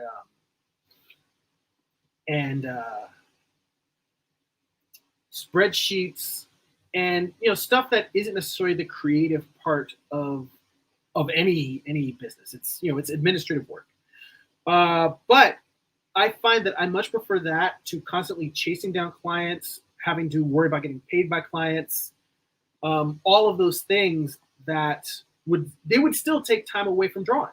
So if I'm going to take time away from drawing, I'd rather it be something really simple, like the current situation that I have. So I think that no one can tell you which one you should or shouldn't do. I think that you need to try and see which one you enjoy more. You may decide that you might be like, I find that I really enjoy doing commissions and I can get a fair amount of them on a regular basis. And you may say, all right, you're just going to make your living doing commissions and then do your artwork on the side. Do your comics on the side. You may decide you're going to take up freelance comic book work. You may, instead of doing commissions, you may just do comics. I think that's really tough because comics take so much time. They're one of the most time-intensive forms of artwork that if you're spending all your time doing comics, then you're really not going to have any time to do any of your own comics. And I think that's the big problem, that people that work for the big two, people that are far more skilled than I am and have a professional career as comic book creators, they struggle with trying to find time to do their own comics because they're so busy with it. So you need to decide for yourself. No one can tell you, do the day job, do commissions, try to get comic book work. I think that you have to try them all and see where you get the most success. Because in the end, you have to have, some sort of income in order to survive in the world. And then whatever time you have left over, you spend making the things that you're passionate about. So, I mean, I dabble with other things that aren't necessarily comic book related as well. I do standalone illustrations that aren't related to my comics to try and make prints and sell t-shirts and such. But I haven't broken through that problem of selling your time for money versus being able to make the things that you really want to make. In an ideal world, I would just make art and sell the art. Yeah, that seems like the easiest thing. So maybe commissions are a way to go, but you need to decide for that as well. Let's see here. Let me scroll back up. And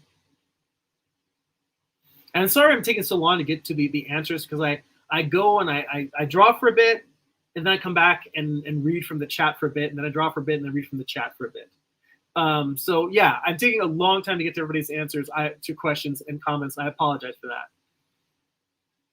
Yeah, Amar, in terms of talking about the Mobius style, he says there's little to no hatching. It looks like it was done with a technical pencil or a 2H pencil. I think that he actually, I don't know what he used to pencil it, but I think that this was probably done with a repeatograph or a technical pen. He does a lot of pen work. Let's see here. Cassiel says a teacher of Frazetta said to copy Bridgman 2 times.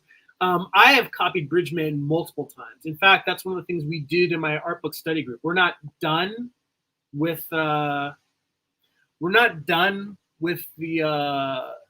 what's it called?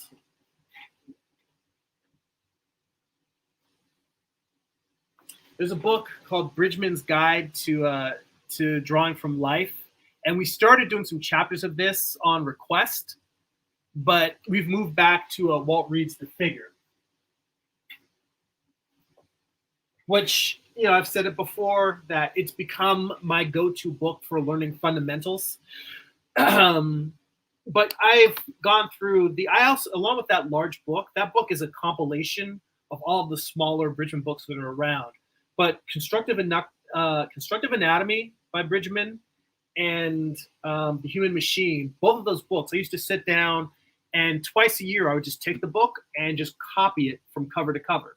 But when I copied it, I wasn't trying to create a perfect replication of Bridgman's drawings. I was trying to draw them to understand. Well, so it was similar to what I'm doing here with this Mobius drawing, where I was drawing to capture the concepts in the drawing. It wasn't to capture Bridgman's style, because to be honest, Bridgman, his style can be a little rough. It depends on, I didn't appreciate Bridgman when I first encountered him. I thought that his stuff was kind of raw and chunky and not that pretty. But I look at how powerful it is in terms of capturing structure and mass and volume. So it's great for explaining anatomy and explaining form and how they work together. So, it's really great. Let's see here. Yeah, Cassiel says, I really like how Bridgman simplifies anatomy in a constructive way. Yeah, very much so. He's great about that.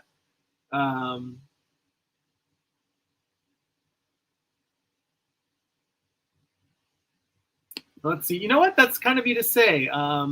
Help Me says, I have no doubts now about buying them. He said, you're the figures, the body figure mannequins.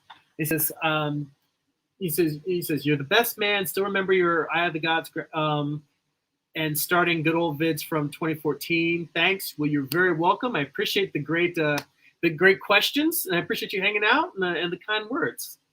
And yeah, your thumbnail is pretty cool.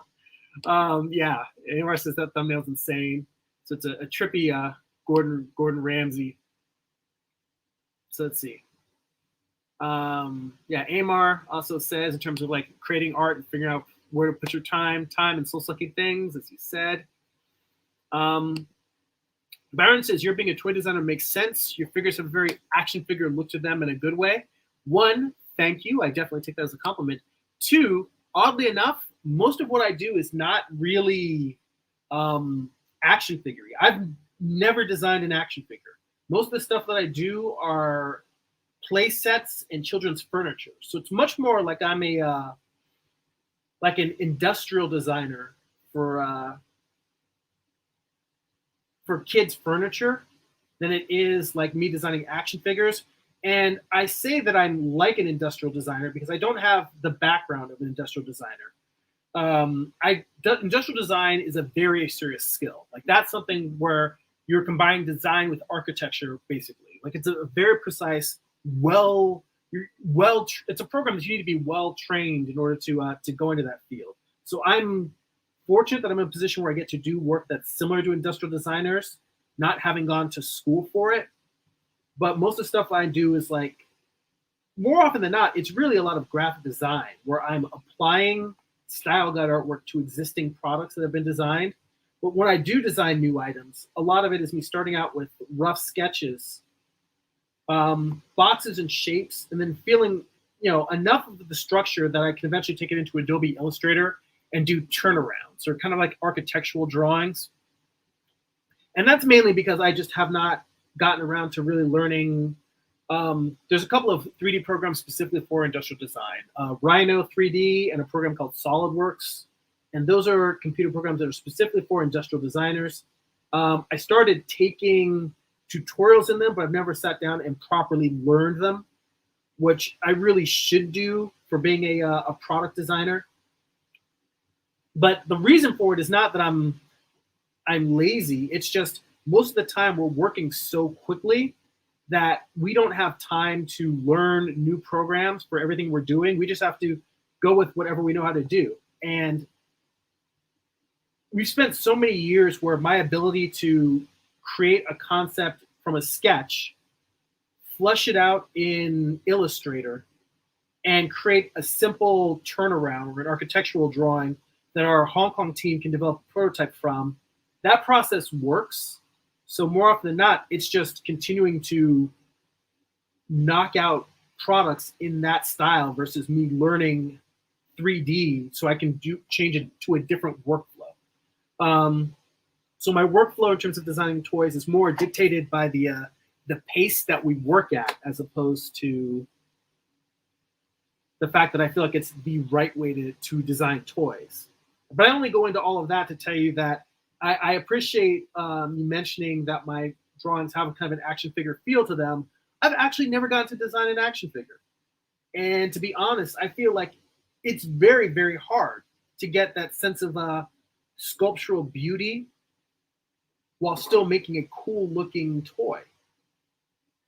Just because I can draw a illustration, translating that to 3D, to 3 dimensions, to something that can be sculpted and look cool from every angle and be articulated, that's a difficult skill. And I don't take that lightly. And there's people that I work with who do it, and they do it very well. I think that it's a learnable skill. And I think that my knowledge I have of the toy industry would give me a leg up in doing action figure design, but it's not something that I've spent time doing. So I just want to make sure I'm not claiming skills.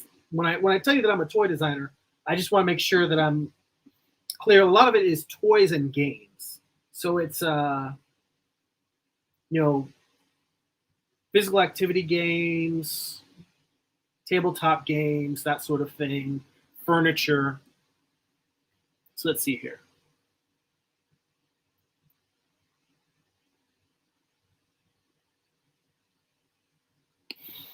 So Help Me says, I'm in the same lot. I'm the same. I do lots of contacts with clients and occasionally kitchen decides, facades, and Photoshop. Let's see here. Byron says, no one, okay, just jumped through a whole bunch of comments just jumped through.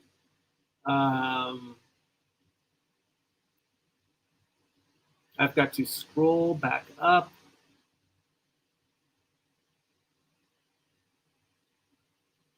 Let's see here. Byron says no one can really tell you whether you should do full time, quit your day job, because everybody has a different circumstances in life. Well, you can answer that.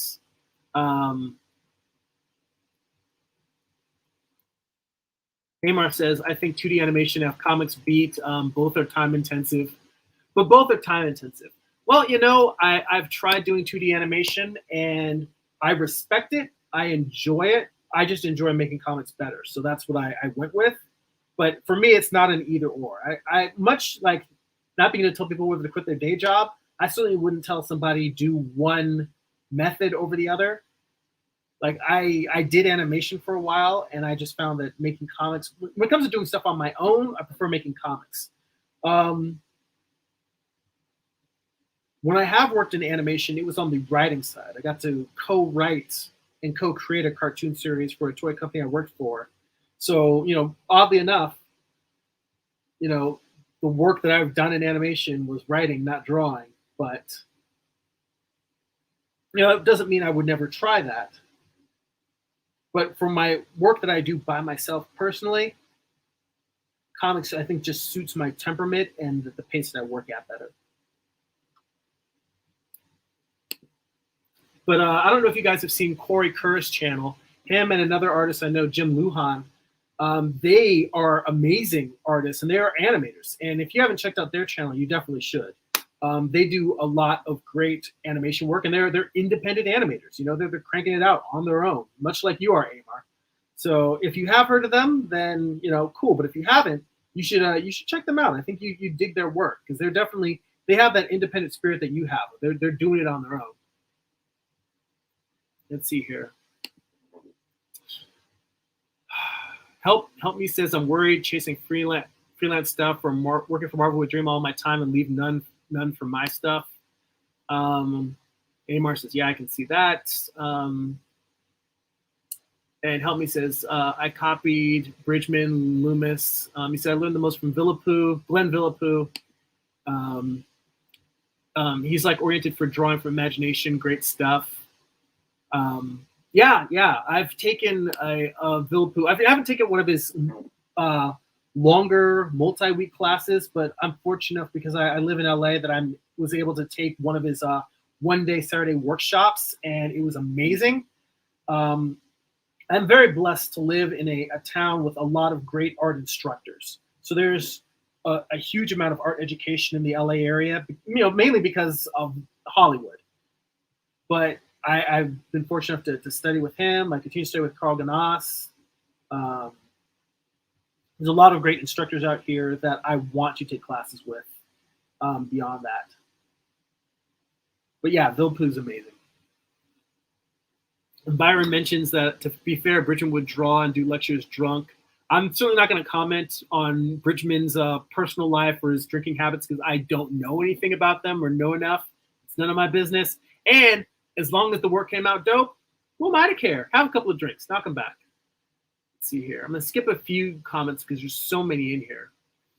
Cassiel mentions, here's a way that I discovered how to draw figures like Bridgman. You draw the gesture first, put in boxes and tubes, break down in more complex volumes, wedging and locking, putting the muscle and bone. And it's like, yes, that's the approach that I pretty much take. So I definitely am in league with Bridgman there. Let's see here. And he mentioned shading there. Yeah, people are talking about Bridgman being a high-functioning alcoholic. I don't know. Cassius is a high-functioning sociopath.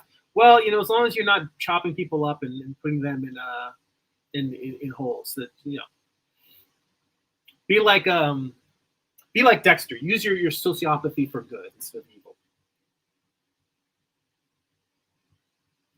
Let's see here. Cassiel says he learns gesture from Michael Hampton and the force method, where they draw rhythmic lines and movements of the abstracted human body. Let's see here. Amar says, I'm familiar with those applications. Oh, when I was talking about SolidWorks and Rhino, he says, I'm Familiar with those applications, been a long time since I opened them, no longer have them. He says a lot of that is done via programs like ZBrush and 3D printing nowadays. You know, the one 3D program I do have is Blender. I have that on my work computer.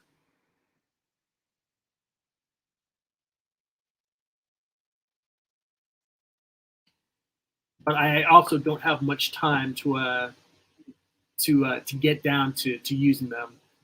He does say, once I get to that point, I would like to buy a 3D printer and create my characters, take them to Comic-Cons, to use as a marketing piece. See, Cassiel says, but to draw heads, I don't know where I can get Learn the Best, Hogarth, Bridgman, or Michael Hampton. Amar says, buy a skull and you'll have all you need. I will tell you that I agree. I'll tell you how much I agree with Amar. Yes, I completely agree with Amar, but I will show you. Let me hide that comment there. So I have a tiny little skull like this, and it came as part of a model that I had. I've got a tiny little skull. Look at this guy. He's like, you know, compared to my thumb, as big as my thumb. So I've got this tiny little skull here. His jaw does move. I've got this skull. I do studies from that. When I have that right here, like right within arm's reach for when I'm drawing. I just need to look at a skull and work out, you know, the skull volumes.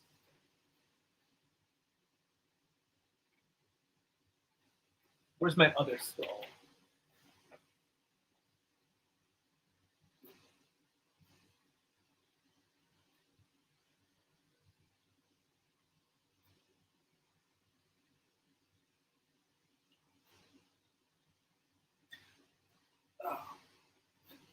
Here we go. So this one I don't use as much. This skull is the same skull that is on my, I've got a skeleton in the back of the room there. This is the same skull that comes on it. I bought this before I ever bought that that skeleton. This guy's got a hinged skull, hinged jaw.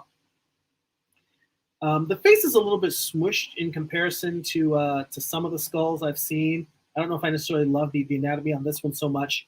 And then my favorite thing to draw from.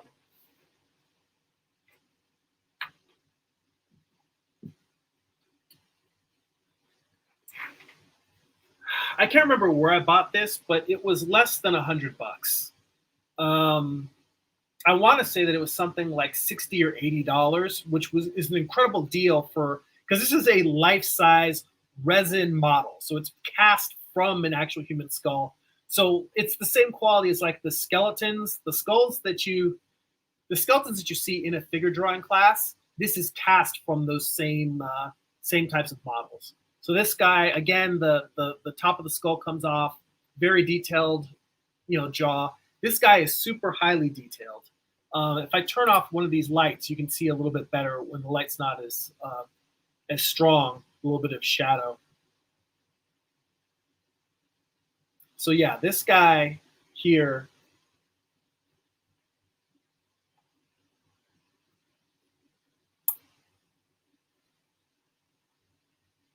yeah, so I've got multiple skulls around because I draw from them.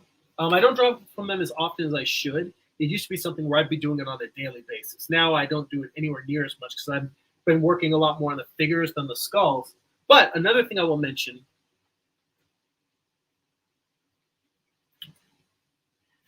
the figure drawing instructor that I work with, Carl Ganas, the instructor that I've been studying with the most, he actually has a class specifically called Heads, Hands, and Feet. And he jokes that if you learn how to draw good heads, good hands, and good feet, people will forgive most of the other bad things in your drawings. But he teaches at, let me see here, let me pull up the website.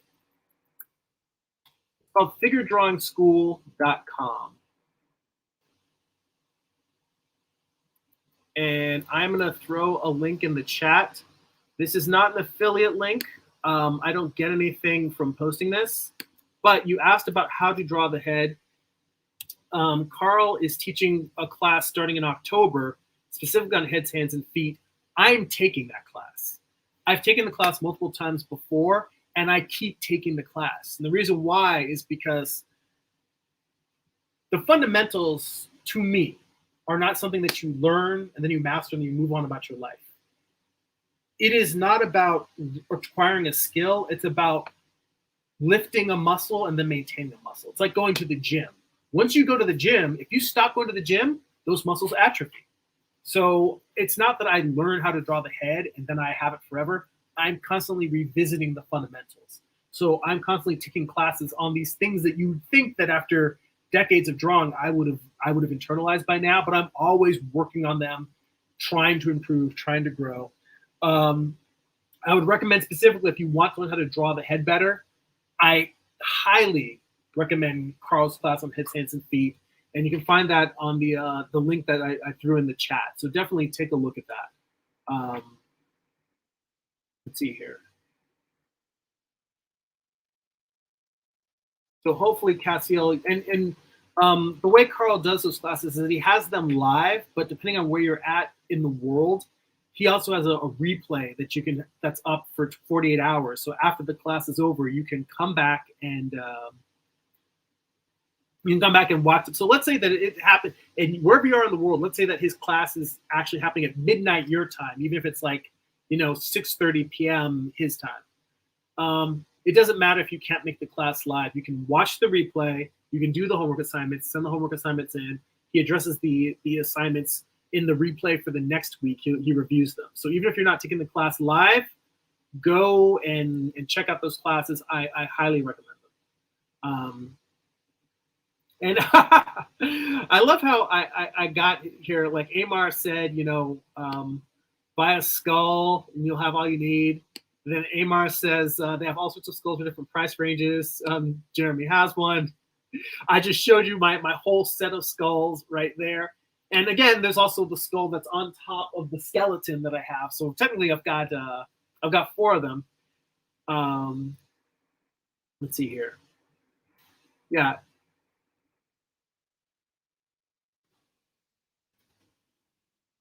Let's scroll back up. Amar says it's just like having a posing wood dummy. Yeah, very much. I think it's a very necessary tool to have hanging around for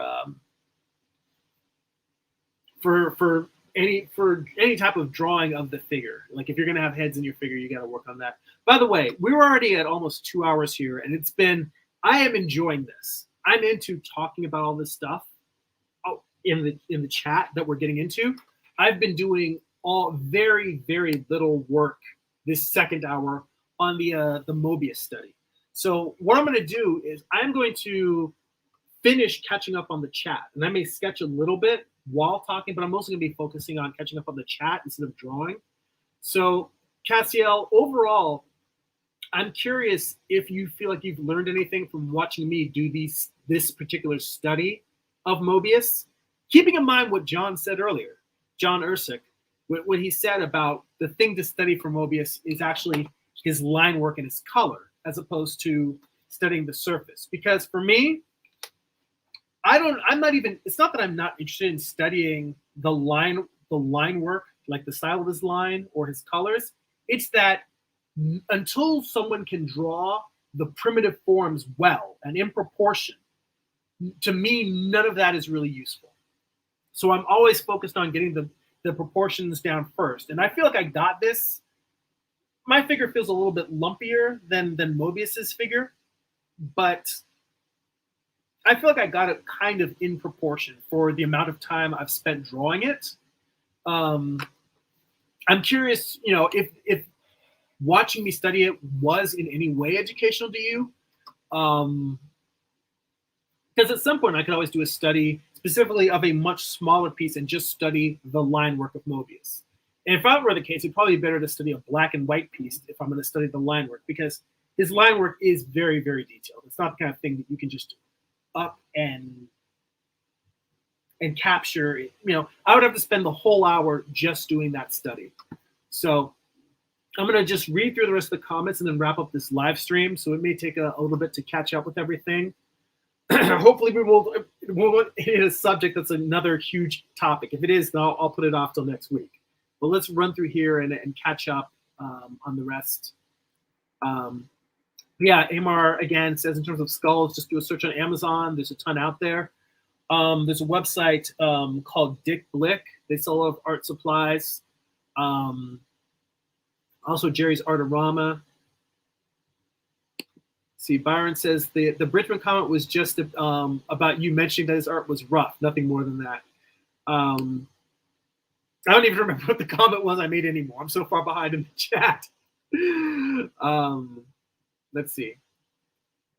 Yeah, Amar mentioned that yes, you can do industrial design in Blender. They have I saw a tutorial on precision modeling in Blender, and I specifically bookmarked that YouTube tutorial because I need, if I'm going to start using Blender for work, I need to start looking at the precision modes. The advantage of working in something like Rhino or SolidWorks is that in 3D, it really just deals in terms of X and Y and Z axes and how many points there are, and everything's kind of in this amorphic relative space. Whereas industrial design programs specifically will tell you how many inches or centimeters or millimeters an object is as you're building it, and it's almost as if you're designing it. It's designing so that the thing you're making is going to exist in three-dimensional space, and it'll have tools in there with add-ons to give you specific holes for different types of screws, different screw depths and diameters. Like, it's very much built so you can build a physical object virtually. It has all the tools to do that. That's the real benefit with those programs, whereas you're kind of cobbling it together in Blender, unless somebody has made plugins for that, which is very possible. Because again, stuff that I have not made time to dig into, because the way that the workflow we have now is what gets shit done, and that's in most day jobs, that's the real thing. I enjoy making toys, but it's about getting the products done and approved by the licensor and getting them off to the retailers and on the shelves. So there's a lot of turnover. It's not necessarily, you're not trying to make a perfect work of art. You're trying to make something that satisfies all of the needs of the retailer, the licensor, us as a manufacturer. And while doing that, trying to make the most attractive product possible that serves all those masters. It's not easy, but it is a fun job. It's a fun job compared to a lot of other things. So let's see here. Cassiel says, I recommend read the Morpho books, simplified forms to understand more about Bridgman. Yeah, I've heard the Morpho books very well recommended. I haven't had time to do it because that's the whole point of my art book study group, is that I haven't reviewed a lot of the art books that I already own. So it's so important I have to just stop buying new books and reviewing the ones that I already have. So we've been doing a deep dive on Walt Reed, which I keep saying that one really gets me in there. That gets to the essence of the fundamentals for me. And yeah, Amar also says another great way to totally understand the figures to do real sculpture as well. It's funny, I was just thinking about that. There was a pose a model was taking in class. We had our last class earlier this week for the previous semester. And the model took a great pose where the upper torso was kind of leaned back a little bit, but the lower torso, her hips were kind of pushed behind her. So it was mainly her torso was front. Then the torso was tilted back, and the pelvis was also tilted back. And oddly enough, it's a pose that these little figures can't even get into. They're not bendy enough or flexible enough to get into that pose that the model took. But I was thinking, I should probably make a sculpture of a torso in that posture so I can study it. So that's something I'm thinking about. Yeah, I completely agree. Sculpture is a great way to understand the human body. Let's see. Cassiel says, I'm improving the mannequin. I put forms to draw and structure the human body. Amar says, if you can sculpt it, you can draw it. Word. Yeah, Amar says, see, that's what I'm talking about. I remember actual skeletons being in figure drawing class, and the full skeletons are not that expensive on Amazon. I think we're talking about when I was bringing the big skull in and showing that on camera. But yes, Amar says, having the real life item in front of you is always better reference to have. So And there's the link that I threw in the chat earlier, Figure Drawing School. If you want to check out that class on heads, hands, and feet. For those watching live, or even I think the chat shows up in the replay, hit that link in the chat if you want to go check out the head, hands, and feet class that Carl Gamas has. If you have that, if you take that, then you will be in a virtual class with me because I'm taking that class in October. So we can hang out and be in a class together. Castiel says, I asked Steven Zapata where he learned anatomy, and he said from Ray Bustos classes and Bridgman books. I've never heard of Ray Bustos, so I will need to look him up. But like I said, I've got the Bridgman books. Aside from that big fat book, I've got all of the smaller, earlier editions, Constructive Anatomy, The Human Machine, Bridgman's Guide to Drawing Life. I've got there's 3 or 4 other small ones that I have. Let's see here.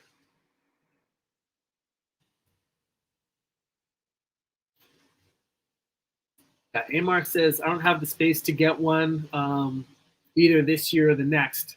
Or I don't have the space, but I will have to get one either this year or the next in terms of the skulls. Cassiel says, Ray. I will definitely take a look at Ray Bustos. So now that I think of it, someone has mentioned that name to me in the past. So I need to look it up. I don't remember the context, but I definitely need to check out his work just to take a look at it. Again, like I said, I'm overflowing with books that I need to study. Hey, this whole thing started with me doing a demo on using the guided perspective drawing tools in Procreate. I've got a bunch of perspective books that I haven't done a deep dive on, and I'm thinking about hitting that up at the art book study group because that's such a deep topic that I haven't really been diving into. Amar says, I also have to start back to doing my sculpture. I haven't done it in a while, but it's a fun and great skill set to have and help understand figure drawing. So Amar says, thanks for the stream. You did get some of it blocked out in terms of the what is it? What's this guy? Mobius? Yeah, in terms of the Mobius study. Yeah, I'm getting a little bit loopy. This is what happens when I talk nonstop for 2 hours. I think my wife is stunned because of the fact that I am not a particularly talkative person. Like in real life, really, it's like this is all of the talking I'm going to do all day. The rest of the day, I'm just going to be mute. My wife's going to be like, what's going on? And I'm just going to talk to her, just communicating grunts the rest of the day. I get all of my talking out when I'm talking about art. So, yeah, Amar says, I know we, or I'll speak myself, can be a bit chatty. Byron says, when it's an interesting subject, of course, there'll be a lot of talking. 'Tis the nature of the beast. Yeah, and we dug into a lot of interesting topics here. I mean, I know that I always name the videos what the topic's going to be afterwards, and I do that intentionally because I don't want to force us into one subject and just talk about that. I knew I wanted to talk about the guided drawing tools in Procreate to start, but I always try to leave it open because I like us to just see where we go and explore and talk, hang out. It really feels like an art community to me. It feels like you guys are just sitting around the drawing table with me and we're just bullshitting about art while we're drawing and making stuff. Yeah, Amar says you can book and video yourself to death. I figure go to that reference when needed, spend more time on doing than reading or researching. I agree with you.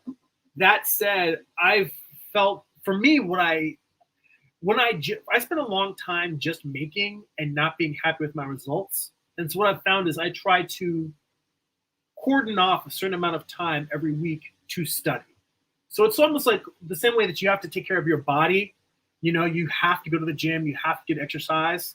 I feel like I saw what a huge difference going to figure drawing class made in terms of my growth.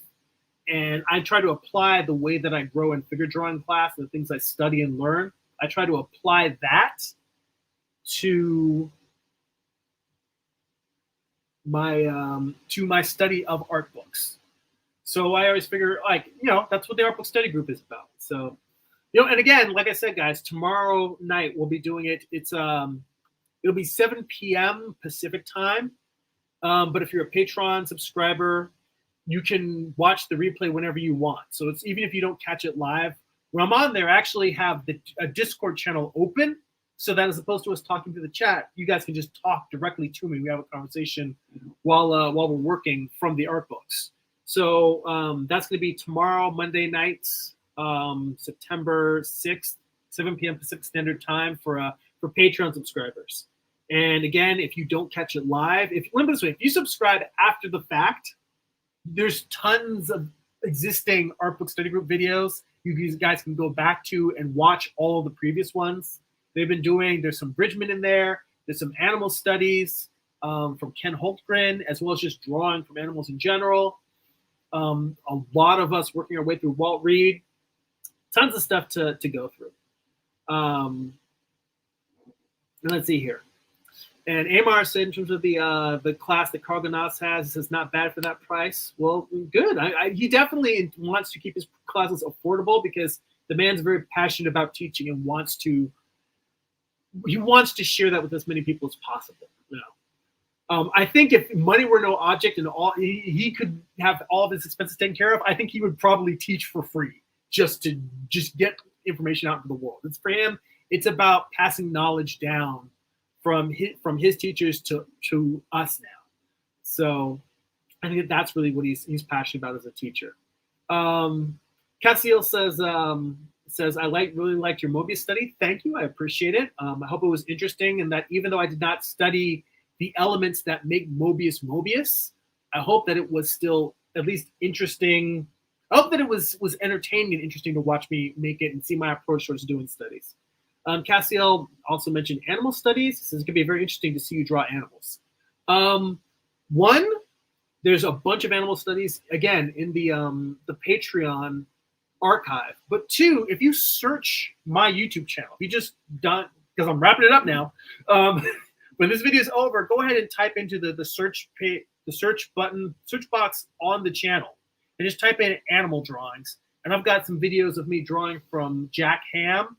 I think I've got a couple of excerpts I've taken a few of the Patreon exclusive videos and just taken like 5 or 10 minute clips of some of the animal studies and put those on there. So I've got some animal drawing videos that you can watch as well. Mind you, I'm no expert in terms of the animal drawing, but I mean, you want to look at somebody like Aaron Blaze or Aaron Blaze is the main one I look at. But there's a few like Tara Whitlatch. I don't know if she's got any tutorials on YouTube, but she's a great creature designer. Aaron Blaze specifically, just the fact that I know he has a YouTube channel and he, great masterful animal illustrator, cartoonist, animation director. He also has classes as well. He's done a lot of stuff with Schoolism with Bobby Chu. Definitely check out his work. I'm not just about trying to hype my channel. Anybody who has things that you can learn from, if they've got free videos, if they've got paid videos, if it's something that I think is useful, I definitely will try to mention and share that. So definitely go and check out all of those people as well. All right, guys, I'm caught up on the chat. We blew right past 2 hours here. So again, thank you. Thank you so much for making this chat so interesting. If it was just me sitting and drawing, I would have just wrapped it up at an hour and gone about the other stuff I have to do today. But I got to spend a whole extra hour just talking with artists about art, which in this time with the pandemic, we don't get to hang out in person as much as we'd like to.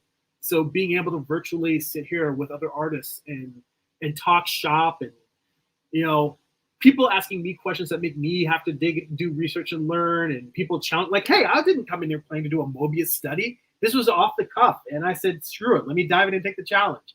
And you guys you got to watch me struggle with it in the beginning, just draw and erase and be like, this drawing's beating me up and not coming together. So, all of these experiences, being able to share this with you guys virtually, I'm incredibly grateful for it. So thank you so much. Again, like I mentioned, the art book study group, I'll tell you, there's links to all of this. There's a link tree in the description of the video, so you can go there and hop on over to patreon.com/Jeremy if you want to subscribe for my Patreon and join in with tomorrow's art book study group, or watch the replay, or watch any of the dozens and dozens of existing videos I've got up there. It's patreon.com/GERIMI. If you'd like to get a free digital sketchbook, get work in progress animated GIFs delivered right to your inbox, blog posts about my creative process and my day-to-day life, my thoughts and philosophical ideas that occur to me and as we live this creative experience and trying to think of things and create things and express ourselves. You get all of that at newsletter.jeremy.net. That will sign you up for my monthly newsletter. And if you'd like to purchase physical copies of my comics, you can get my standalone graphic novel, Eye of the Gods. You switch to the big screen here again. Allow you to get, it's a self-contained psychological thriller. It's about a man cursed with visions he cannot control. It's a black and white comic there. You can pick that up. You can also get volume 1 of my comic book Morningstar, Lucifer's Fall from Heaven, told as a Western. It's an 8-issue series. This book contains issues 1 through 4, plus a bunch of back matter, some script samples, thumbnails, character designs. And if you go to my main website, you get that in print and digital. And if you go to my main website, jeremy.net, you can pick up the print copies of the final issue of Morningstar, issue 8. It's the conclusion to the series. And you can also get that as well as a ton of art prints. I've got some original art for sale on there as well. All of that at jeremy.net. That's my home base. You'll find links to everything else, my Instagram, my Twitters, my socials, all of that. So guys, thank you so much. I see J King rolling in. Man, I'm sorry that I'm just getting to you now. Dude, we've been going for 2 hours. I'm just wrapping up. But always good to see you. Thank you for catching it, for rolling in. If you want to see all the madness that's been going on that you missed, feel free to hit the replay. I'm about to cap it here. Byron, again, thanks. Amor, always great to see you and conversate. I love the conversation, the thoughts, the knowledge you kick it with. Thank you guys so much. That's it for now. Go be creative.